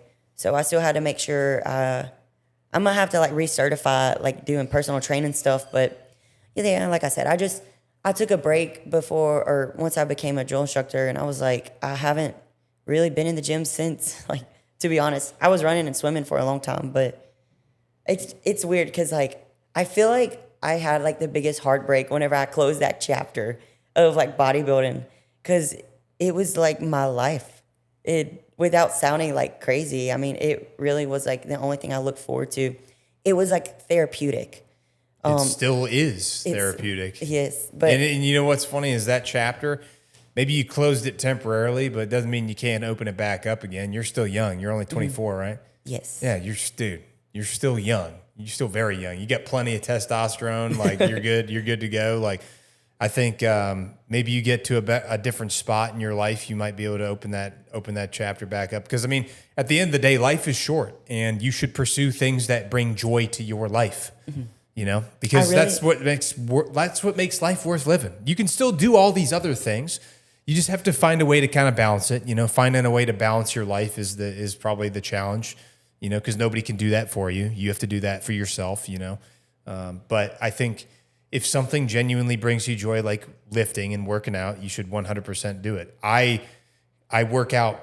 Usually, I lift 5 days a week, and I run on my off days where I'm not lifting. And you know, once I am out of the, you know, once I'm out there and I'm just a regular Joe again, yes. You know, then it's going to be, I'm probably going to work out a whole lot more. I'm probably going to get back to running like 3 miles a day and also lifting 5 days a week, you know, just because it's the one thing that's kept me on an even keel for my whole life since I started working out. It was the one thing that brought peace to my life. It's the one thing that brought true happiness to my life.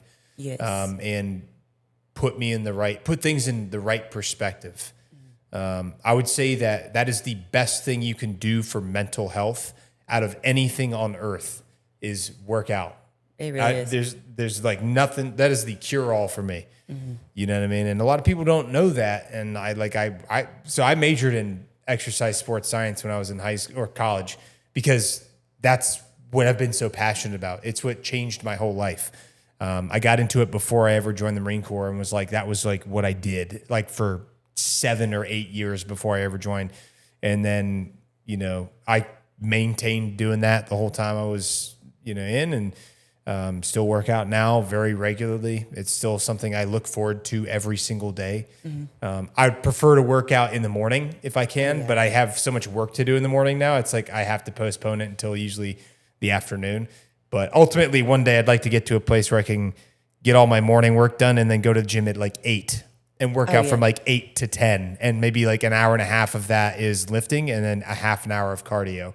And that way I can not be fat, because that's like a big fear of mine. I don't want to be fat. I want to be like in good shape and, you know, just physically fit. I don't care if it's for a PFT. I don't work out for a PFT. I work out because I want to look good. I want to feel good. And I want to be physically attractive to my spouse, you know what I'm saying? Yes. Or whatever, you know? So that's, it's mostly for me and for mental health, you know? Yes, for sure. So I would always 100% encourage everybody to, you know, especially being that you just said that this is like something that you're very passionate about. Maybe you get to a place where you have a little bit more time, or maybe you find a way to integrate it where it works with your current schedule. Because I'm telling you, if that brings joy to your life, you have to do it. For sure. You have to. Like right now I'm in like a weird spot, because it's like I haven't worked out in a while. Yeah. Just because of like, for so long, I almost fixated it, and it started to become unhealthy. I fixated on like the way that I looked, or the way that, how lean I was, or anything like that. Yeah. So now I like shifted my perspective on I guess, working out in general. Yeah. I said, like, I don't want to work out to look good anymore. I want to work out to feel good. Also look good too. You know what I mean? Yeah. But in a way feel that's good like, is more important. yes, but in a way that's like, I just want to look healthy. I want to make sure that I'm doing it because it's good for my mental health. And for a long time, I didn't realize how important it was for my mental health until I stopped doing it. But okay, so now I bought a kayak. I've been kayaking lately. Okay. And then It's a good back workout. yes, and It'll then get your lats huge, dude. Oh yes, I'm like, I feel like I got a pump afterwards. Yeah, but- I get a pump from it. It'd probably make you good at pull-ups, honestly. Yes, but then I started swimming more, and then now, so there was a period where I started running. So obviously, if I was lifting, I wasn't running, and that was the issue I was running into for literally so long in the fleet because I was like, oh, like I just could not do like the freaking 3 mile like the way that I wanted to. I mean, honestly, the fastest I've ran it is like 21. Right out of cycle, it'd probably be closer to 20 minutes because you know that's all that you do is run around. But in the fleet, I did not understand that like you can definitely balance it. Sure. But I was like, I guess a typical meathead they call them, and I just was like, nah, I gotta get this PR on bench and all that. But now I'm just like, I haven't worked out. I'm like, I'm not gonna stress about it. I'm gonna do it. That's like, I work out in a way that's okay. So like for example, the other day I just went swimming, and then the other day I went kayaking, and so that's my way of like working out. But it's still like, it still brings me that.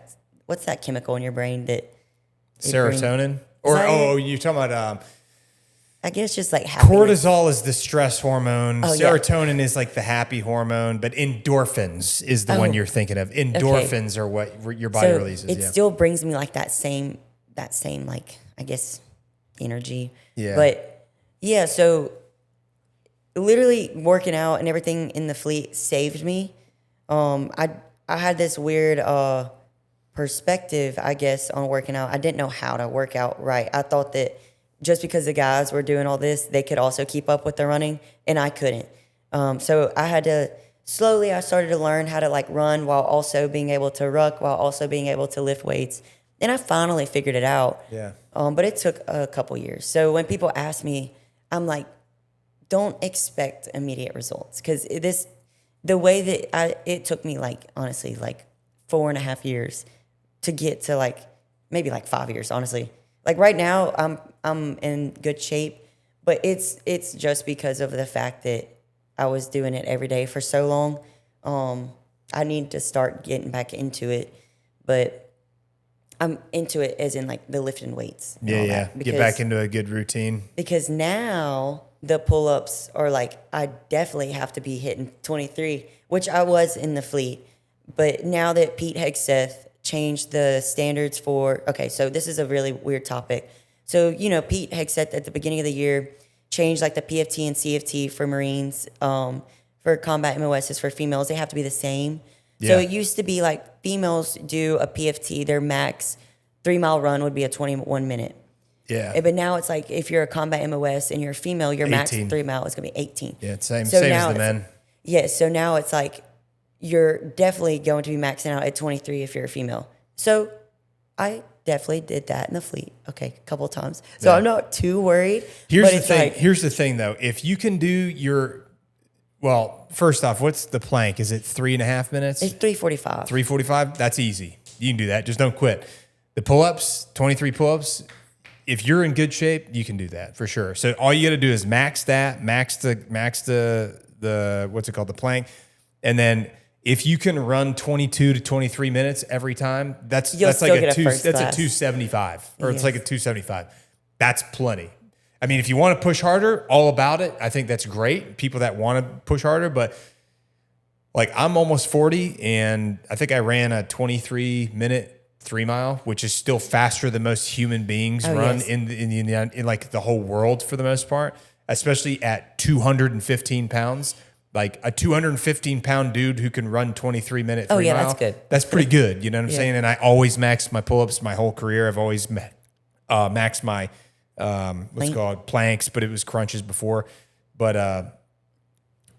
bottom line is, I think I think the purpose behind why they were switching those standards up is because they want to make sure that everybody is physically capable of performing at the same standard if you're in like any type of direct action. Oh yeah, MLS. I completely agree. Yeah. So I spoke on this a little bit. I don't remember who, but it should have been like that in the first place. I don't know. Like, even though it was like an administrative requirement, I think that it definitely just makes a difference but makes it a lot harder. Even like in the infantry, you go through ITB, you go through all the like required training, and even for like other combat MOSs, like you'll still go through the like minimum training to become like an infantryman or a mortarman, or if you're like to another combat MOS that's not necessarily artillery.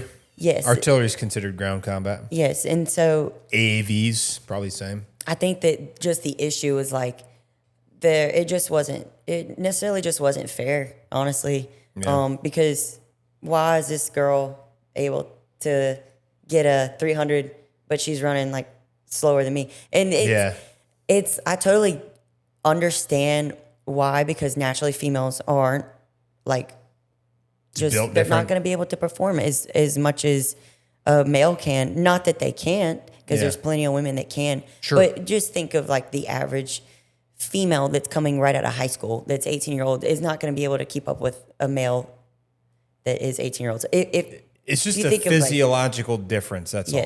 And I think as long as the standard is the standard, then it's like, everybody, as long as everybody knows what the standard is, and it's like everyone's informed and everyone understands why that's the standard, then it's like, I don't think anybody's going to have a problem with it, I agree. And but it's important that everyone understands what the standard is. So like that needs to be communicated for sure. And then that way people have like an idea of like, I need to work towards this, or this is something that I'm kind of lacking on that I can work on. I have room to improve on this, Yes. But yeah, I mean, like when you're doing a physically demanding job and that's your job, you got to be really good shape, man. Like you got to be in good shape, and you have to be able to perform the same, like to the same standard that everybody else there is performing. Especially in like combat engineers and the infantry, artillery, AAVs, all these other, hard charging MOSs and stuff like that. So I think there's value in it for sure. There's a little bumpy to begin because obviously a lot of people have really strong opinions on all this stuff, But I think at the end of the day, like the Marine Corps has done the best job, in my opinion, as far as like pushing people to be better and also taking good care of their people. I think the Marine Corps has done a really good job with that. I mean, the Sergeant Major is an amazing person. He's done a really good job of like kind of setting an example of like how to actually take care of Marines and what that looks like, you know, and the whole taking care of people, making sure people have time to do stuff for their family. Like what you were talking about, your chain of command does. Yes. That's huge. Like, hey, oh, you've got some stuff going on with your family, go home. Go take care of your family stuff. Oh, you're having a baby? Cool. Take care of your family stuff, right? Or you have a death in the family. Like, go take care of your family stuff, right? There's all kinds of things that come into play. It's important. And honestly, that's going to increase retention too. People are going to want to stick around if they know that people care about them and that they care about their family and that they matter to this organization and these groups and that they're not just a number. I know. That's important. My dad, he always says this because, like, I'll have one bad day in the Marines and I'm like, oh, I want to get out. I can't do it. I'm like, I just want to. But then I'm like, I have a great day and I'm like, this is awesome. I'm doing 20 years. Yeah, this is awesome. I'm doing 25 years, dude. But that's every Marine. Like, every Marine is going to have those same, like, it's just like, it's, what's the saying? It's a marathon. It's not a sprint. So, exactly. I mean, every day, like, I realized that, if I'm gonna have things going on in my personal life, it's not like gonna be the end of the world. Like, I'm still gonna be a Marine at the end of the day, and still all that. But I was saying, I was gonna say something. My dad, he told me he got out and he felt like no one cared. Like, the only people that did care about him were his Marines, and he told me that's why, like, I should stay in, because you get out to the civilian world and they do say the grass is greener on the other side, and that's why I'm always like wishy-washy, but then everybody else is like, the grass ain't always greener. So I don't know. I'm still kind of like figuring out what I want to do. I don't know if I want to make it a full career, but I think if I were to stay in the military, I would want to, like I told you, like the Coast Guard or something. But Yeah. I don't know. I mean, I love being a Marine. It was the best thing I ever did, to be honest. Well, I'll tell you It what, taught you me. strike me as the type of person that likes a challenge. Yes. Based on what you've told me about your story, it sounds to me like you like doing hard things or challenging things to challenge yourself. I do. And I don't know if it's because, I don't think it's because you're like, I'm trying to prove something to people. I think it's because you just like to prove to yourself that you can do something. Yes, definitely at this point in my life now. And it's weird because like I'll be challenging myself and I'm like, this is terrible. But it's just, I think I've experienced it enough to realize how rewarding the feeling is of like accomplishing something or making an impact or doing anything. And it's just like, you just feel this certain type of emotion that I don't think you can really explain until you have just been through it. I guess it's almost like when you go through like a training cycle, and then it's like you finally make Marines, and it's like, okay, I get it. Even though every single day I absolutely hated my life, but it's like you become Marines, and then you make Marines, and then you see them from like the beginning until the end, and it's like it was worth it. So. Well, I think that's the thing, is seeing the impact that you're having on other people. For sure. You know?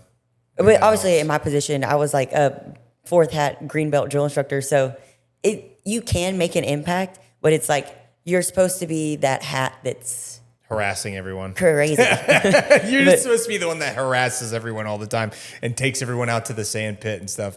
I tease people. But screams and yells, which is why it messes your voice, because every drill instructor I know has like vocal cord stuff going on. I'm like, hopefully, like, oh, my voice just cracked. But I'm like, hopefully after, which I'm not in a training cycle now, but I definitely think it does like permanent like vocal cord damage. It'll come back. I know a lot of guys that had real issues with their voice before they came back to the fleet, but after they did a tour, they came back to the fleet, and then usually about a year out, you come back to normal. Yeah, it's just kind of like tough on your vocal cords because you're screaming yourself hoarse, and like your guts are like in knots. That's why a lot of drill instructors wear diapers. Oh, yes. You ever heard that? Yes. Yeah. Because I mean, people be screaming so hard they accidentally. And it's like, I never experienced that. And you would think with me being a cheerleader, but I was never screaming, obviously. But now you learn how to scream real good in the Marine Corps, I bet. Yeah, but you know, people, it's like I guess a drill instructor thing to just be like, yeah, you're never screaming and you're never running enough. Yeah. So you just always are like under going pressure. Harder and harder and harder. But my core used to hurt so bad every day. And I would like say something and it would just start cramping up. And it's just because of like fatigue in that area of just like using, I guess, your diaphragm. You drink a lot of Pedialyte? I don't drink enough. I should. Yeah. Do you drink enough water? No. Oh, you got to drink more water, man. Yeah. Especially when it's hot in the summertime, dude. For sure. You got to drink more Pedialyte and water. Mix them up, you know. Get you a bottle of Pedialyte, and then maybe an empty bottle, dump half of it in there, and then fill the other half up with water. I've heard that. And then some people put an energy drink in there too. I don't know if that's safe, but yeah, I don't think you need the energy drink. I think because the energy drink's going to dehydrate you, because caffeine is dehydrating. But the Pedialyte, for sure, you're getting some electrolytes, and then you want to dilute it, or you want to dilute it with water. About half and half is usually good, and then that way you don't like run into a place where you run into incontinence issues, which you don't want, you know.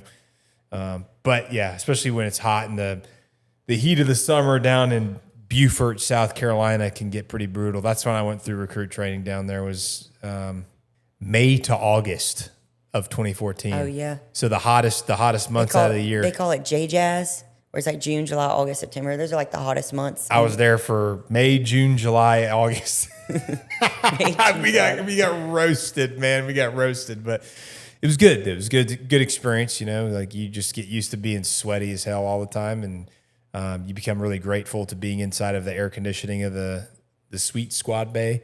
For sure. You know, but definitely wouldn't want to go through recruit training ever again, because I mean, mean, at this point, I've gone through it twice basically because I had to go through it once in recruit training, then I had to go through again at Officer Candidate School, which is the same. It's basically like part 2, and that was worse, honestly, in a lot of ways because you just like expected it. You knew it to kind of. You knew it was coming. You get a lot less sleep.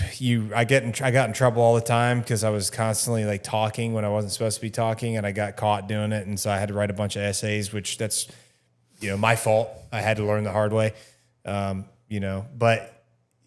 It's just, I think the hardest part is like by that point I was like a senior sergeant coming from the infantry, and I was like, oh my God, I got to play this game again, Yes. And you had to swallow your pride. You had to really swallow that pride pill and realize that you're just another person there. You got to do the same stuff everybody else does. And once I got over that initial hurdle, and I was like, basically like, you were calling yourself a candidate, you're a recruit. You know what I'm saying? Yeah. You're basically a recruit. And then you're like, well, I guess I'm just a recruit again. We'll just do this game again. I'll just get through it. I feel like it definitely would be worse. I've actually thought about like going through me stuff, but I'm like, now like I really am gonna know what to expect. I'm like, I just don't know if I want to do it. You'd probably crush it. You for sure would crush it because you're going to be in better shape than most of the people up there. I mean, I think we had a couple of former drill instructors that were in our OCS class. Yeah, because it is drill instructors that are the instructors over there. Yes, yeah, exactly. They just call them sergeant instructors instead of drill instructors, which is like, some idiosyncrasies up there. But a lot of folks will go there from NROTC to be like, part of the staff. And then a lot of drill instructors that were hats on Parris Island at one point will like go back to the fleet, and then they'll get recalled back to the drill field and they'll go there instead. Usually they have the senior, like folks that did cycles as a senior drill instructor at the recruit depots will usually go up there and be regular sergeant instructors because you're expected to be a little bit more mature when you're around college students because you're supposed to be kind of like preparing, well, not college students, but around candidates because you're supposed to be preparing people that are going to be future officers. So it's a little bit more of like a leadership, like more leadership based for sure. Like you have a lot more leadership evaluation type stuff up there than you do down in Parris Island or San Diego, but still boot camp part 2 in my head. You know what I mean? Do I think that people should have to go through that even if they're prior enlisted? Yeah, I still think that's the right way to do it just because it kind of gets everybody on the same playing field and make sure that everybody's on the same page. The Marine Corps does a really good job with their indoctrination programs, whether it be for the sniper indoc or the indoctrination programs to become a drill instructor or to go through the pipeline to become a Marine. I think the Marine Corps does it right. I think the Marine Corps does it more right than every other branch, personally. Yes. Because people get more bought in. This is a lot more like a family. It's definitely all like worth it. Yeah. You're like definitely bought into it. Oh yeah, you buy in. You have to buy in because if you don't, like you ain't gonna make it. But you got to be bought in, and you're like, yep, I'll do whatever it takes. I don't care to get that EGA in my hand that last day. For sure. You know what I mean? But I think they do a really good job with that because I mean it's like the biggest brother and sisterhood. You can ask for. Like I view Marines, every Marine, whether they're in or out, as brothers and sisters, like my family. You know what I mean? And I think that's the way to look at it because like people should be looking after each other. You're hard on your family because you want them to succeed. And like if they mess up, you got to make sure they know they messed up and you got to help them get better. But at the same time, like you got that compassion. You got compassion for your other teammates. You know what I'm saying? Yes. And that's something I think is missing sometimes from American society is because like a lot of times there's a lot of folks in the United States that don't view it as a team. I look at it like we're a team. It's America. We're all supposed to be making each other better, but some people that are here aren't here because they want to be part of the team. They're here because they want to reap the benefits of being here, not necessarily because they care about the team. So that's a whole other conversation. But anyway, so your experience with being a drill instructor, you said it was the hardest thing you've probably ever done? Yes, so far. Well, I say like the things that I have done, obviously, they were challenging, but I really Did you ever go on any deployments? So I went to Okinawa. That's not really You did a UDP? deployment now. That's a UDP. But You got a sea service deployment ribbon, right? Yes. Okay, you went on deployment. You know Right? how like all the like old Marine. Hey, I don't care, dude. I know Oki's not a dude. No. I know a lot of people are like, "Oh, you went to Oki? That's not a deployment." Well, it's like going to Kuwait's not normally a deployment, but now look at it. It's been getting hit with missiles and all kinds of unmanned aerial vehicles and stuff. It's a deployment. A deployment's a deployment, and a lot of people don't even get to go do either of those things. I know a lot of people that serve their whole 4-year contract and get out having never gone outside of the United States. I was able to go to France, so that was pretty cool too. Did you? I went and I worked with the French Foreign Legion. It was like Really? out of like 3. It was like awesome. I definitely like. What was that gig like? So I think we were out there for. It wasn't 30 days, but it was like we just made the cutoff to where you didn't get the award for like working with them because you have to have like 30 days or whatever.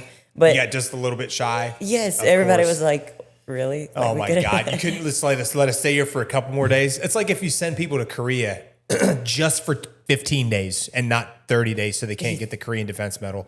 Yeah, It's like give them a couple more weeks. Let them get their damn Korean Defense Medal, and then you can bring them back. Like who cares, you know? But so yeah, that was pretty cool. Working with them, they because I like had this. I guess I thought that they were Bunch all of like, convicts. French, and but they're actually like there was a lot of them from like the United States. There was a lot of them like from all over. Yeah. And then you have some that are like, I don't know, like just literally from all over. And then they're with the French Foreign Legion who are over there in France. But it was beautiful. We also were able to go to like the Eiffel Tower and stuff. And Did you? traveled. So Did you go to the Devil Dog Fountain? yes, That's cool. Did you drink from it? I did. But Okay. at the time, I really didn't understand because I had just hit the fleet, to be honest. Like Oh, really? it was like early on, and I was like, oh, this is cool that I'm going. You were. And It was like 2022 or something. Yes. So Okay. it was like at the beginning of 22, and I drank from it, and it's where you get the saying devil dogs and all that. And I'm like, okay, like I'm learning like the history of the unit and everything. But now like I wish I could go back and enjoy it because of the like history of it and Yeah. like the meaningfulness of it and everything. And at the time I was like a young PFC that was like, You, like you don't everyone know else. what you don't know. And everyone else was like, how it can be. I mean, Super moto just about it. free wine everywhere. Like it was awesome, but yes, like just we did a lot of training though. We stayed out there with them, but You guys bivouacked out in a field with them or something? yes, Okay. well they had like these little huts. And Oh, little Quonset huts. yes, Okay. that's like where they stayed though. They were out there, like they didn't necessarily like go to the field. I mean, it's like they lived right by it. I Oh, believe. wow. Okay. Oh no, okay. And then we went back. They had like these squad bay things, but the buildings are so cool there. I mean, it looked like a hotel room, to be honest. Oh, really? Where the guys were staying? Yes. Oh, interesting. I can't really remember exactly how it was, but I don't yeah, know like, what do you know what the difference is between the French Foreign Legion and like the regular French military? I have no idea. I don't either. I've worked with the French briefly in CENTCOM, I but thought I don't, that the French Foreign Legion was kind of like the Marines of the military for them. for French. I believe so. I don't know. I've always heard like crazy stories about Yes, the French Foreign Legion. they are Like kinda those crazy. dudes are like wild. Like They are. They drink a lot too. They drink casually, but like it's like normal for them too. And they like also, heavy drinking is normal. yes, but Okay. they it's like I guess they drink wine and they're able to like drink out in the field, but it's not like they don't get too crazy. In uniform? Yes. Oh wow. But and watch me say this and like I get in trouble or something. But no, I don't. I think that they did because it was just like normal for them. Because they drink like wine in the morning. They also eat bread as well. Like that's their breakfast and stuff. But Bread and wine I believe so. in the morning? Because I remember, like the Marines, they were like, "Where's the chow hall?" And they're like, "Oh, it's up here." And like all they had was like bread and butter. But that's just like their culture over there, I guess. It's bread and butter. I bet their bread was pretty good though, wasn't it? It was really good. This was Yeah. like homemade and everything, but Yeah, bread over there is so much different. It's not enriched with like folic acid and all this other stuff. It's like making fresh bread here. It's like it doesn't make you feel bloated or like. I think that's part of the reason why a lot of people have gluten intolerance is because of all the chemicals that we put in our bread here. Oh, yeah. But like bread and pasta in Europe, totally different. It totally affects your gut differently. yeah. Oh, but okay. So back to the drill instructor thing. Yeah. My experience was, it's hard because like a lot of it is a little sacred, you know. Sure. You don't want to always like say everything, but Yeah. I think I've never really been challenged the way that I think then, you know, because you have to wake up like 2:45 every day, but then it's like 2:45. that's how I would have to wake up. So Is that just so you have time to do your hair and everything? that's another topic that I honestly. You lose a lot of time doing hair, huh? Yes, so I would have to like, you know, a lot of females, they'll just sleep in their like bun. They call them sock buns. You can sleep in them. Okay. But so yeah, I would wake up 2:45. You usually have to be on deck at 3:45 so that you can get the recruits up by 4 a.m. because that's what time lights is. Oh my God. You go about your whole training day. Every training day is completely different, but every cycle is pretty much the same. What time do they eat chow? So it varies, but usually between like 5 to 6, and then chow for around lunchtime would be anywhere between like 11 to 12:30, and then evening chow anywhere from 1600 to 1800. It was such a blur, like when I would get up in the morning and like when I would get chow while I was there. Because it's, I mean, first off, it's 13 years ago almost, but it's like you're just like always chronically exhausted and just like you don't know what the hell's going on ever. So you're just like. So basically, like as a first cycle, I didn't know what was going on either. You know, like that's what they say. Really? Like, the first cycle drill instructors is basically a recruit. They're like, hey, we just need you to run and scream and yell and just like mess with people. Just like act like you know what you're doing, but also like if you don't know what you're doing, just take them to the sand pit. And but I mean, like I learned a lot. And if you don't know what you're doing, the senior drill instructor will probably be like, stop or something like that. Yeah. But I think the cool thing with the way that my experience was a little different is I went to my quiz, and that kind of gave me like, in a way of like a teaching aspect of if I ever needed to help out, and they call them knowledge hats, who helps out, teaches the recruits knowledge. I was always able to kind of help out with like BWT because that was, you know, warrior training. Basic warrior training. I was able to help out with that, and that was pretty cool. Is that still 2 weeks? Yes. Honestly, it might be 1 week. 1 week at Page Field? I think it's like you do like 1 week and then a couple days go into the next week. But yeah, Crucible is, I don't even remember how many hours it is. It's basically just like 3 days of just 72 hours roughly of staying no sleep. Awake. You just basically, as the drill instructors, you don't sleep? No, but I think I slept like 2 hours during the Crucible, to be honest. But wow. The Crucible is a lot different for the drill instructors because at that time you're able to kind of, I would say, be like a mentor because you have like your squads and the recruits pick their drill instructors they want to go in the Crucible with. And that was recruits pick the drill instructors they can tell their senior drill instructors who they want to go with, or basically like if it's preferred, like the senior drill instructor is honestly like can make that decision. Okay. Or like we'll have like recruits that you'll know are going to be struggling. They'll usually go with like the senior drill instructor just to have like that extra like safety eyes on them, anything like that.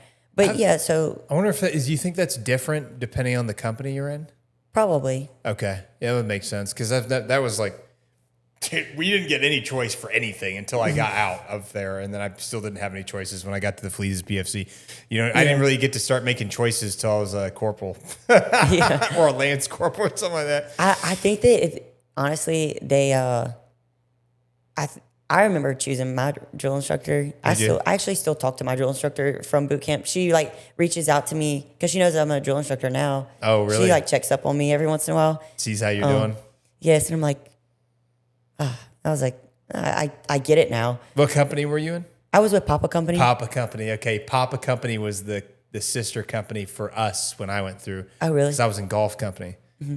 Yeah, because at the time it was like Golf Company and Papa Company were like graduating together. You know? Oh, nice. But yeah, so, you know, every day as a first cycle drill instructor, you're just like, kind of figuring out your life. And I mean, I think that to have a really good experience as a first cycle drill instructor, like you should be there every training day. And that's usually how it is. You should be there for every training day so that you can see every training day. Yeah. Because then it's like that next cycle you'll know what to expect is all. Especially just like in every training day you'll have different experiences, but like the cycle and the way that the recruit training will be, like that's how it'll be for the next cycle, if that makes sense. Yeah. Like the schedule itself will be the same. But yeah, like I said, I'm not in a training cycle right now, and I'm kind of figuring out some things in my personal life, but I have the opportunity to either go to the pool or go be an MAI, and usually I don't know how long I'm going to be over here at this new company I'm with, but it shouldn't be longer than like 9 months. You know, like it could vary from like 3 months to 9 months, depending. Yeah. So it's a good experience. I'm still learning a lot.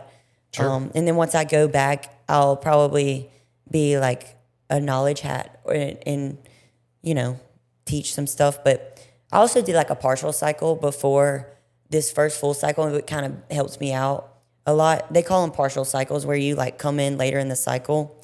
So I did that, and then went to McQuist, and then I was able to do the full cycle. Okay. And then now I'm just kind of waiting after we graduated previously back in May. That's when I went to MAI, did that, and then now I'm just kind of on a better routine. Now I'm figuring out some things, getting my mind right, getting spiritually right, and all that. Just because it's like I have the opportunity right now, so why would I not?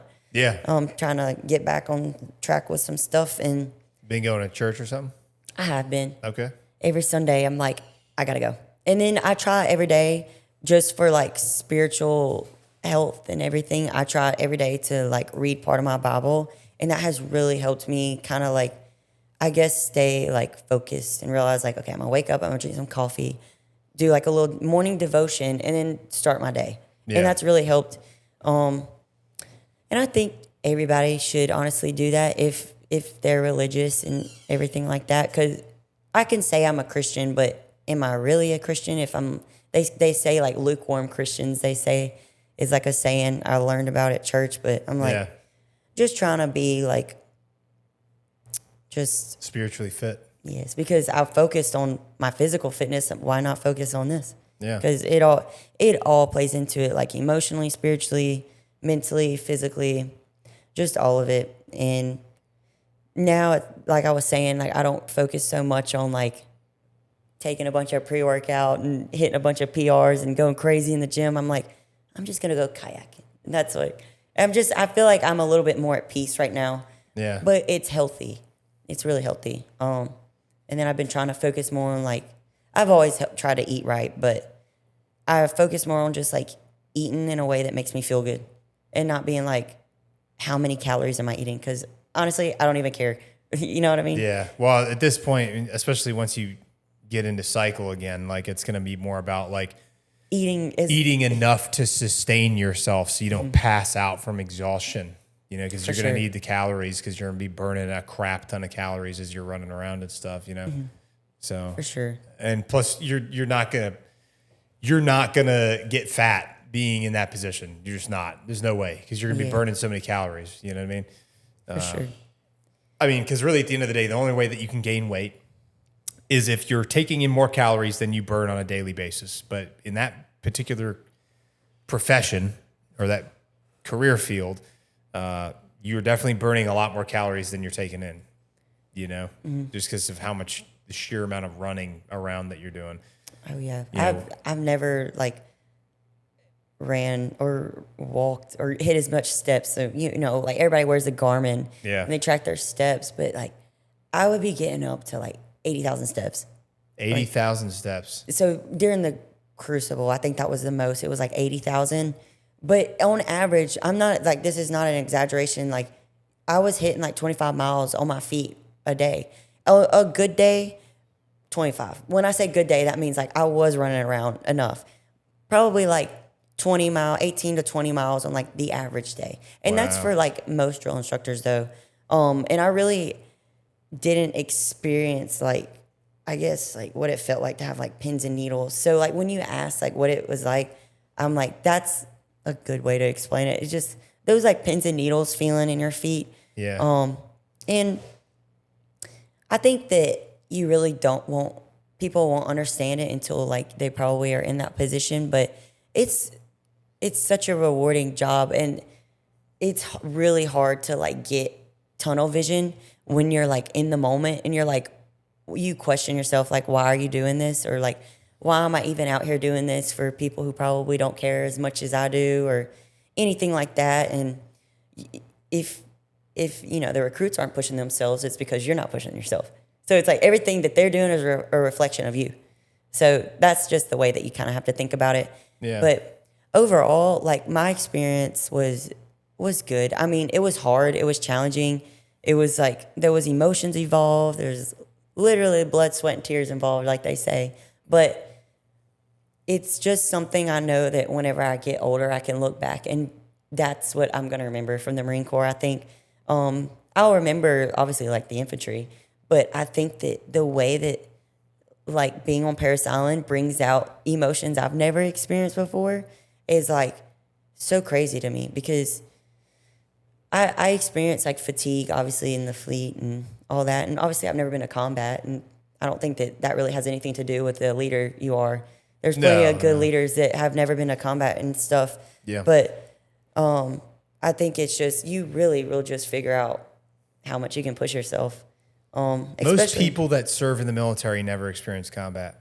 Mm-hmm. So if you are placing whether or not you're a good leader contingent upon whether or not you've experienced combat or not, then that means that most people will never be good leaders. So it's like, that's stupid. Like, you know what I mean? Like, granted, like, and I know people that have been to combat that are awful human beings, terrible leaders, terrible people. I also know people that have been to combat that are some of the best people I've ever met. So that doesn't really have anything to do with like whether or not you're a good leader or not. I think just like how you carry yourself day to day, for sure, what you do to help other people, like what you do when the pressure's on. Or like people would say, like when the uniform comes off. When the uniform comes off is really another one. Important too. Yeah. Because I realized that who you are as a person is like literally the most important thing. 100%. And honestly, as much as it is, people say it's just a job. I mean, I care about my job, obviously. Like I love being a Marine, but whenever I do have those bad days of where I'm like overwhelmed, I try to remind myself that like, take a deep breath. When the cover comes off, who I am as a person is what matters the most, and as a human being. So if, I mean, I don't know how to explain it, but. No, it makes sense. I think you have to be able to acknowledge, like, can you look yourself in the face in the mirror every day? Mm-hmm. Like, cause like what you think of you is important. And the kind of like living up to the standard that you set for yourself is important, and when you fall short of that, it can be kind of demoralizing sometimes, because if you're like, I expect myself to live up to this particular standard. Oh yeah. And most of our standards outside of like what is imposed upon us from like Quantico is self-imposed, like self-imposed pressure, self-imposed expectations, self-imposed critiques, like all that stuff, self-imposed stress, but I think what kind of a person you are definitely is oftentimes what ends up determining what kind of a leader you are too. And everybody's different, man, and everybody's going to learn differently and learn from different experiences in a different way than somebody else. Like somebody you went through AIC with probably had a very different experience from you. Yes. They probably learned in a very different way. You went through the same POI, so you're supposed to meet the same standards and be able to hit the same wickets, right, as you're going through. But you probably had a very different experience from a lot of other folks that were in there. So I would imagine that the same thing could be said about any B-billet, really, whether you're a combat instructor or on MSG duty, B-billet at, one of the recruit depots, anything like that. But would you say that it's been rewarding more so than anything else, though. For sure. I think it also as like a Marine, it does like bring in a lot of attention. Like because whenever people do think about the Marine Corps, like you said, like they do think about the drill instructors. So I try to always just like be vigilant and just be aware. Like a lot of these people that come on Paris Island, or people as in like recruits or whoever, like this is like the first time they've ever really accomplished anything. You know what I mean? Sometimes, so, yeah. So I always just try to kind of keep that in mind on like the harder days and just be like, it's going to be rewarding no matter what. But like I said, one cycle, I know that there's going to be plenty of other cycles in the future, and trying to just figure it out as I go. I know same thing like Paris Island, I'll be there for 3 years. It's not a freaking sprint either. You slowly have to kind of work up to it. So you'll be there till 2028? Yes. Okay. So, 2028. Yeah, so you get some more time. Plenty of time for plenty of more cycles. Of suffering, yes. Yeah. Well, one of these days I want to see you with a black belt on.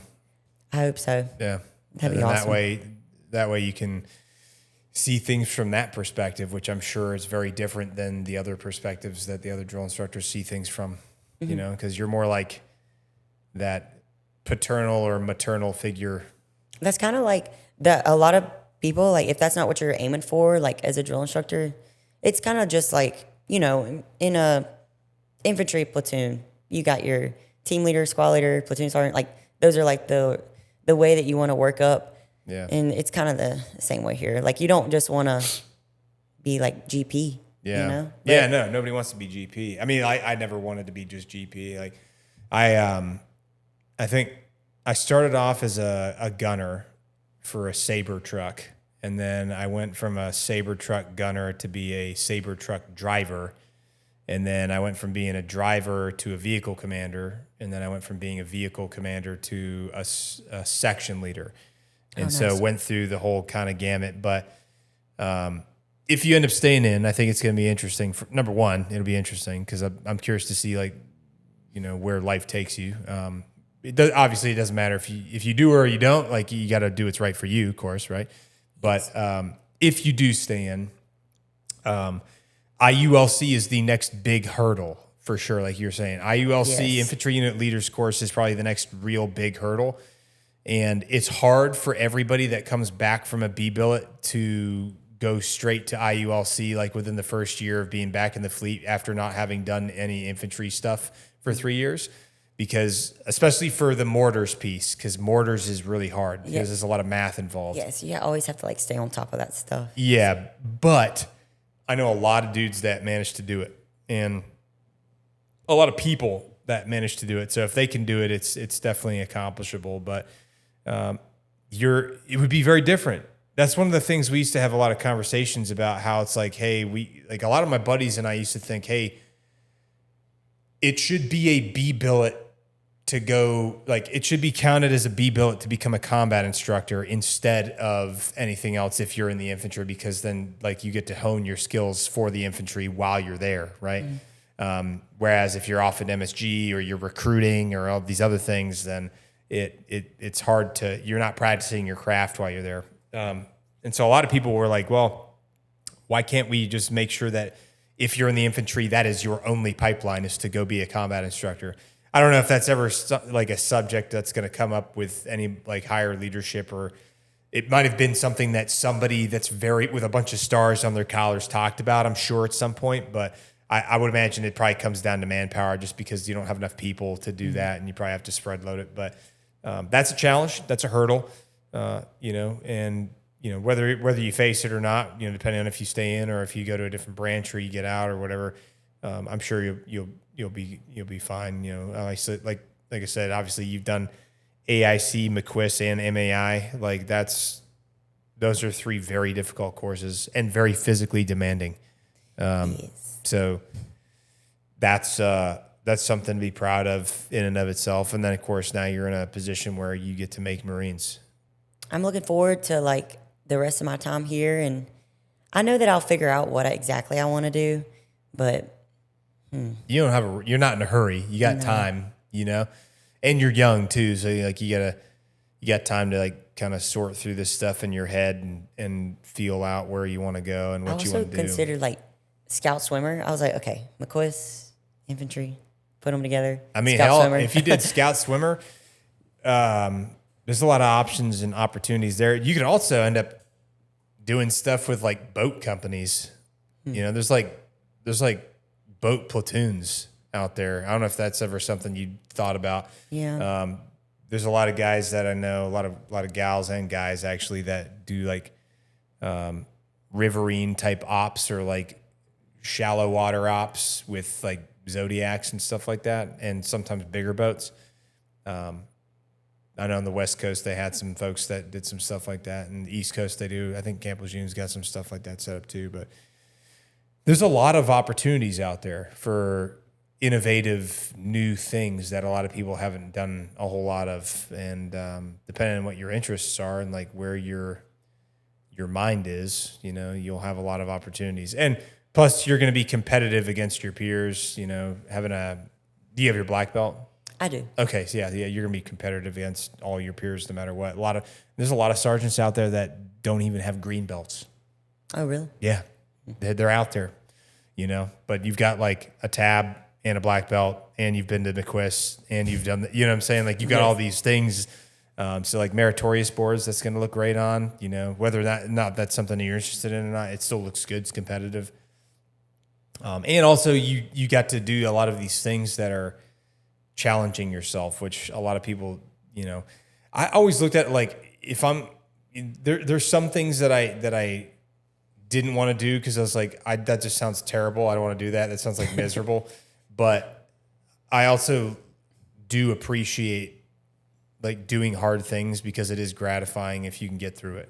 For sure. You know? And so there have been other things that I've kind of stumbled across that I had opportunities where it's like I can do something, you know. Mm-hmm. I think it's always important, like if you have the opportunity to take more responsibility or take on greater responsibility, to do it, even if it's like something you're afraid of doing. And that's kind of even more so of a reason to do it, because it's like you should do stuff that puts you outside your comfort zone, because I think it makes you more resilient, and you become, I think you're a better leader when you test yourself a little bit, you know what I mean? Yes. I think the weird thing about like also being in the Marine Corps is I've experienced I've met so many different people, and they all see me at different points in my life. You know what I mean? Yeah, so they might have different perspectives. They all probably have like different perspectives. I meant to like say this earlier, but like even going through like the different courses, or when I was in the fleet versus to where I'm at now. Yeah. I'm just constantly like evolving and changing. But I think that's like a good thing. I don't think I ever want to just stay like stagnant until like I'm fully satisfied. Yeah. And I think I'm constantly just figuring myself out a little more each day and everything like that. I know a lot of people in the Marine Corps though, they do enjoy being like just where they're at. And there's nothing wrong with that. Comfortable. Yes. You know, people get comfortable being in their spot. Yeah, there's nothing wrong with that. I think that's why I'm always like kind of changing or trying new things. I think at the end of the day, I really haven't figured out what makes me like truly, truly happy. Yeah. Like obviously, like I'm happy now. Obviously, like the job that I have now is amazing. Like I love the opportunity that like being at Paris Island has given me, but I just think I still want to keep kind of discovering myself a little more. So, yeah, you're still young. You're still young, man. You got plenty of time to learn more about yourself. You know, if you had to pick a place to retire, you know, whenever the time comes where you decide to get out, whether that's 20 years or 10 years or whatever, where would you want to retire if you had to pick a place? It's not because I'm saying this because I'm here right now, but honestly, it's Beaufort. Really? I absolutely love Beaufort just because I've always kind of been like a beachier person. Not really like, I've never been out west or anything like that. I'm from the South. From Mississippi. Beaufort, yes. Beaufort's like close enough to the South. It's close enough. Beaufort is the South. That is pretty deep South. But I'm like, when I think of like, because I'm like the deep South. So, but Beaufort is like beachy, but a little bit of like twang to it. Yeah, a little bit of twang, yeah. But a little bit of like mix here and there. But I love that I live right by a beach. Yeah. And I never experienced that in Mississippi. Well, It you're was just landlocked a in lake. Mississippi. Yeah. I mean, well, the If you very go, like, tip, up, the very down, tip. south, but Yeah. What was it? What's the name of the city that's like right next? Biloxi Biloxi? or Is that Ocean right? Springs, Gulf Shore. Wait, Is that right on the Gulf? yes. The Gulf of America? I forgot they did that. I know. But yeah, the Gulf Coast is what they call it. I mean, yeah. Biloxi's all out there. I mean, that's where Hurricane Katrina hit, like right there, like destroyed it. Yeah, wrecked it back in when George W. Bush was the president. I remember that. That's so crazy. You ended up going to New Orleans The same for time you were that. there. I still am like I dumbfounded. would have to like look at the pictures because I'll probably like see pictures or something. I'm 'Cause gonna it type was in your Bayou name Muscle. and type in Bayou Muscle just to check. Yeah, because I'm definitely. My wife's gonna freak. She follows you, by the way. Oh yeah. I saw her the other day. I followed her. Yeah, because she's well, she was a drill instructor too. But isn't she in the Coast Guard? Yeah, She's still in the Coast Guard. still in the Coast Guard. Yeah, she was a drill instructor for the Coast Guard. That's awesome. Yeah, up because in, a lot of Cape May. Marine Corps drill instructor like the Coast Guard and them go hand in hand a little Yeah. bit. Well, They the like Coast work Guard- together pretty well. The Coast Guard uses the Marine Corps drill instructor manual. Like the drill manual that the Marine Corps uses for everything drill instructor, the Coast Guard uses the same one. They do the same exact stuff. They have the same mannerisms. They're screaming and yelling at everybody, like full on, always screaming and yelling. It's very similar, which is good because it's like they saw that the Marine Corps does it right, and they're like, I want to do it like that. Right. I don't want to do it like how the Army does it or We the Air have Force like does it. so or many anything. different branches that come to Paris Island and Yeah. they just walk around and observe Yeah. because they want to it's a lot see how it's done, I Yeah, guess. it's a lot to see, man. I've seen, I remember being down there and seeing like NROTC students and stuff like that be down there and or JROTC students walking around. I remember thinking that was the weirdest thing. I was like, what's going on here? Like, who are these kids just walking around in these giant crowds, people taking pictures and stuff is weird. But where do you, if you had to pick any place that you could get stationed at after this, if you had a choice? I know you were talking about possibly Hawaii. Would that be where you would want to go? I think it would be Hawaii for sure. I would never want to get stationed over in Japan or like Germany or anything like that. I think that like You'd Hawaii. want to be part of the 3rd Marine Littoral Regiment. What do you mean by that? That's what it's called out there now. Littoral? Yeah, so What is littoral? they changed. It used to be like 3rd Marine Division had 3rd Marine Regiment under it, and then under 3rd Marine Regiment was 1, 3, 2, 3, and 3, 3. Well, 2, 3, and 3, 3 disbanded, Right. but you still had 1, 3, and then 1, 3 became like the Littoral Combat Team. Okay. And the Littoral it's basically like a MEU on land is how it's been described to me. Oh, nice. And so now you've got the 3rd Marine Littoral Regiment, which is like basically there's one infantry battalion out there now, and it's essentially what used to be 1, 3. There's no 2, 3 or 3, 3 anymore. So I think that would be really awesome. it'd be a cool experience because they're doing a lot of cutting edge stuff out there, especially like amphibious operations and stuff like that in very disaggregated environments. Could try to do scout swimmer, but I think that would be the perfect place to try to be a freaking scout swimmer. But For sure. I don't know. I think I want a lap move. I really don't think I would go back and do IULC. Yeah. I think that my time of like proving myself, I guess, is like over. I think at that point I would just do it I probably wouldn't. I like to be passionate about what I'm doing. I know that if I go and I go back and I'm probably like a platoon sergeant of a rifle platoon, I know I would do what I needed to do and I'd be a good leader, but I want to be like passionate about what I'm doing. That's why I think I'm gonna might end up lap moving, maybe like drone operator while still kind of staying in that environment, or That's a pretty big scout deal. swimmer or anything like that. But I don't know. I mean, I think back of like what I've done in the past 3 years, and I'm like, I got 3 more years left of like figuring it out. Yeah, you got time to Basically, think through so- stuff and figure out what your options are and everything. I mean, a UAS operator is like going to be More, I like just feel like cutting it's edge. more beneficial now with like where Oh yeah, wartime is going. Like the way things have shifted, dude. That's like we're going to need like good UAS operators, like really good ones.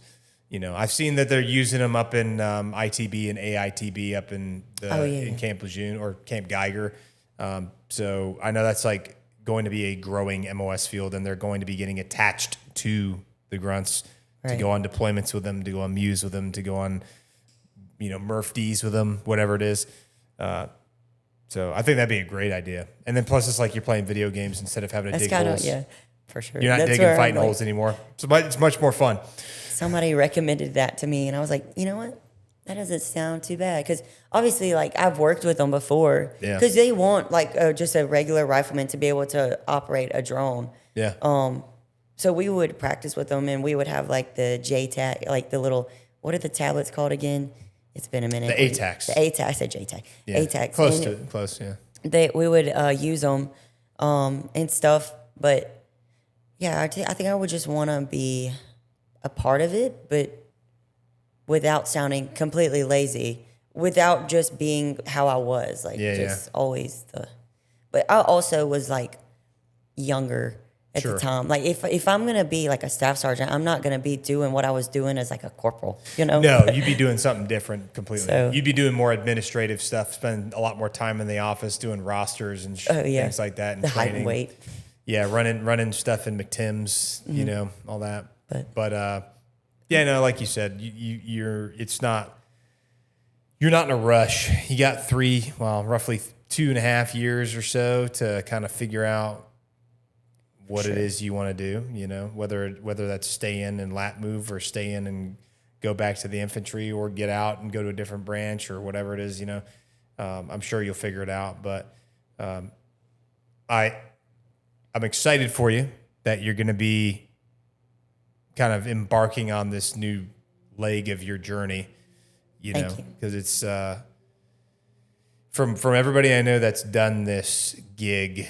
Everybody said that it's been very rewarding for them, and personally, physically, spiritually, it's been very draining. Of course, like physically draining because it's like you're not getting a lot of sleep. But one day you'll look back on this, when you're middle aged, and you'll be like, I did that. It was worth it. And that was worth it. Yeah, exactly. Because you'll have changed and had an impact on hundreds of people's lives. That's a pretty big deal, Mm-hmm. So what do you do recreationally while you're down here? Like just outside of work? Yeah, outside of work. I always am at the beach, or I'm just outside. I love to just like go on walks. I always like hang out with friends. But the main thing is I just love to go down to Beaufort and like walk around downtown when I get the chance. But like I said, I just bought a kayak, so I've been into the whole like kayaking thing lately. Yeah. And where do you usually take your kayak? Literally, so it's called the Osprey Inn on Paris Island. Okay. There's like a boat dock, and I just load it up in the truck, and I like just set it down and go. But you got a truck? I don't. I just use friends. Oh, okay, friends truck. Okay, gotcha. But I used to have a truck. I used to have a Tacoma. Got rid of it. Okay. But yeah, it's a bright pink kayak because I was like, you know what? I want to get a bright pink kayak. But yeah, so I'm also just like on a journey of like I said, like the femininity thing too, of like being like, felt like I couldn't be like a woman with doing what I'm doing. But now I'm like, I can do both. So yeah. So you're trying to kind of find yourself a little bit. Yes. Learn more about some self-discovery. Yes. Especially like whenever people see me now, they're like, you in the infantry? Oh, like with how I dress. But yeah. I was like, yeah. But then I guess they see like the things I've done or how I look like, or like my working out. And they're like, okay, I can see it now. But at first, like my dad will post a picture on Facebook, and then you got all these comments from like old men. Bunch of boomers. Boomers saying heinous stuff, probably. Yes. Sure. And I'm like, you know what? This is why I should just not have social media. Well, you just can't look at the comments. I don't, because then I'm like, I'm going to get in my head, and then I'm going to like get mad at my dad for posting it. And then, The point is, the best way to do it is you post and ghost. That's what Joe Rogan does. Post and ghost. Post and ghost, dude. You drop it there, and you don't ever look at it ever again. That's because you want to be able to have a chronicle, like to look back and be like, remember stuff, but it shouldn't really matter to you what other people are saying about it. Like, it's more about like, this is for me, like to look back on. Some of the comments are funny though, but there are some funny ones. But and then I'll just look at people's profile picture, and I'm like, okay, but it's whatever. I'm not gonna like. I'm not judgmental, but sometimes it's like I'm not gonna take criticism from people that I would never take advice from. So Yeah, exactly. I Yeah. always say that. Well, you know what my dad used to tell me, which was pretty solid advice, and I've had to learn this too because I'm sure there's plenty of people. There's probably people out there that like what I do, and probably people out there that don't like what I do, and there's probably people that think I'm scum, which is okay. That's fine. Not everyone's gonna like you, but one of the things my dad said that I thought was very profound was that it's, he used to have somebody that told him, he's like, it's none of my business what other people's opinions of me are. Oh, I like that. None of my business. It's none of my business. None of my business, man. That's between them and the Lord of their understanding or the God of their understanding. You know what I mean? For me, the only thing that's really the main thing that's the most important thing is how do I view myself? And can I look at myself in the mirror every day and be like, you're doing fine. Just keep going. Be a good human being. Treat people with respect. Treat people be kind to people when you can. Doesn't cost a penny to be kind to people. For sure. Obviously, like depending on your job, like obviously you can't be kind to recruits, but you know what I'm saying. You know what I mean? Like in general, like life in general, but like human decency. Yeah, being a good, decent human being. Don't lie, cheat, or steal. Don't be honorable. Honorable is important. I mean, honor, courage, commitment. You know what I mean? That's all like, those are all really good things. Those are all great things. All the 14 or 15 leadership traits now. Is it 15 of them or 14? Sometimes it's like 16, 17, 15. It's always been 14 forever, and now people started making up new ones. Just adding random yeah, words. That's what they keep random new leadership trait. It's like, okay, man, whatever.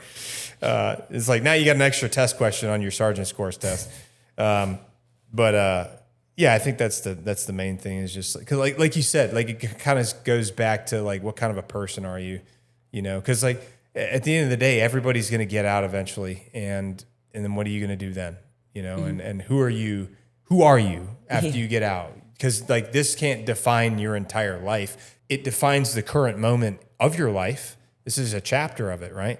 For sure. But because everybody gets out eventually, and once you get out, it's like, well, you got to find a new purpose. You got to find a new thing that drives you, and sometimes people got to refine themselves, rediscover themselves, because like a lot of people, like the people that I've known, some people that served for 20 years, 25 years, and then they get out and they're like, I don't know who I am. Right, I've heard that too. And so you have to like discover new passions of yours, like maybe you like painting, maybe you like doing pottery, maybe you like hiking, maybe you like fishing. Discover new hobbies. Maybe you like cooking. Maybe go to take a cooking class. There's all kinds of stuff to do. But I think that as long as people realize, like, hey, this is not everything about you. This is not what defines your self-worth. But if you're doing things that are rewarding, that's valuable. You know what I mean? And I guess having a healthy balance, healthy view of things is important, Well, look, again, I'm glad that we were able to do this. Me too. This was cool. I genuinely, that was a total shot in the dark. I saw that you were in Paris Island because I saw you were a drill instructor. And so I was like, well, I'm just shoot her a DM and see if she wants to do a podcast. I knew nothing about you at all before coming into this. Didn't have a clue. And now I feel like I know a lot more about you and have a better understanding of kind of like your life cycle and the things that you've experienced a little bit. I didn't really dig into like your childhood much. Like, did you play outside a lot? I did. Did you? Did you go fishing or hunting or anything like that? Not really. Not really? I would go fishing every once in a while, but I never really liked hunting. I don't know. I just could not like ever like be still. Oh, it couldn't be still? Kind of like ADD you have to like and stuff? sit in like a little. But obviously now I think I could, but I don't know if I would ever be interested. Like I would rather just go to the store and buy something. Okay, that's fair. Yeah, that's fair. But you did like to do stuff outside. I loved doing stuff. My hair used to be like really blonde because I was just always outside. Okay. But I've always loved the water, being outside. My dad would take us tubing all the time because he used to have a boat. So I had a good childhood. My parents always took care of me, and I think I'm blessed to have parents that are still together, which I think is very important. That's rare. My parents were married for 29 years and got divorced the year I joined the Marine Corps. Really? Yeah, really weird. That Really is weird because you're like 27. I was And then it's 27 at the time, yeah. And it's like, I was like, okay. It was weird because like when you're older, yeah, it doesn't affect you the same way as it I probably feel like I would when wouldn't know you're- how to like feel about it. I didn't know how to feel about it for a long time. Now I don't even think about it anymore. It's like, oh, that's life, you know. But back then I was like, this is kind of odd because I'm like 27. I'm like way old enough. Like I'm way too old to be living at home at this point. You know what I'm saying? So like Yes. off doing my thing. But yeah, nobody's got a perfect family. So it is rare. It is rare that if your parents have been together your whole life, you know, so it's cool. But they still live down there in Mississippi, you said? Yes, they do. You get to see them occasionally. Do they ever come visit you here? They do. They love coming up here. I think that bet. they want to move from Mississippi and like be away, like not necessarily away from Mississippi, but just they kind of see what it's like, I guess. Yeah. Around Beaufort, and they're like, we just want to try Hilton it out. Head. Hilton Head's right over there too, you know? Yes, You can always convince them like, hey, you should get some land up in Hilton Head. I could, but those are just things my dad says. They're probably locked in. Yeah. Well, it's tough because mortgage rates and all that They've stuff. been there you for know? so long. It's like I don't think they really want to leave. Yeah. Well, either way, I appreciate you taking the time to do this. I'm glad that we were able to do it. And Thank you for having me. yeah, of course. Yeah. And I think this is super valuable. I think there's a lot of other folks out there that are going to hear this and gain some real value from it, especially young ladies that are considering joining the Marine Corps, because there's not a lot of folks out there putting out their perspective from a woman's perspective being in the Marine Corps. And I think there's value in that because, you know, everybody's different. There's a wide, diverse group of people in the Marine Corps, but everybody wears the same color. Everybody's wearing the same MARPAT. You know what I mean? Yes. And I think there's a real type of camaraderie that goes along with being a Marine that's different from every other branch. And whether you're in or you got out, like, you know, I've met tons of guys that got out and gals that got out, and it's like you click immediately. It's like, oh, you're in the Marine Corps? Like, Yes. well, it's like everybody's all Semper Fi Devil Dog. You know what I'm saying? Like, which I think is really cool because it's like you've got family everywhere. For sure. So, again, I appreciate you joining me here again, and best of luck with your journey Thank in you. Parris Island, and I'm sure you're going to crush it. Thank you so much. Of course. All right.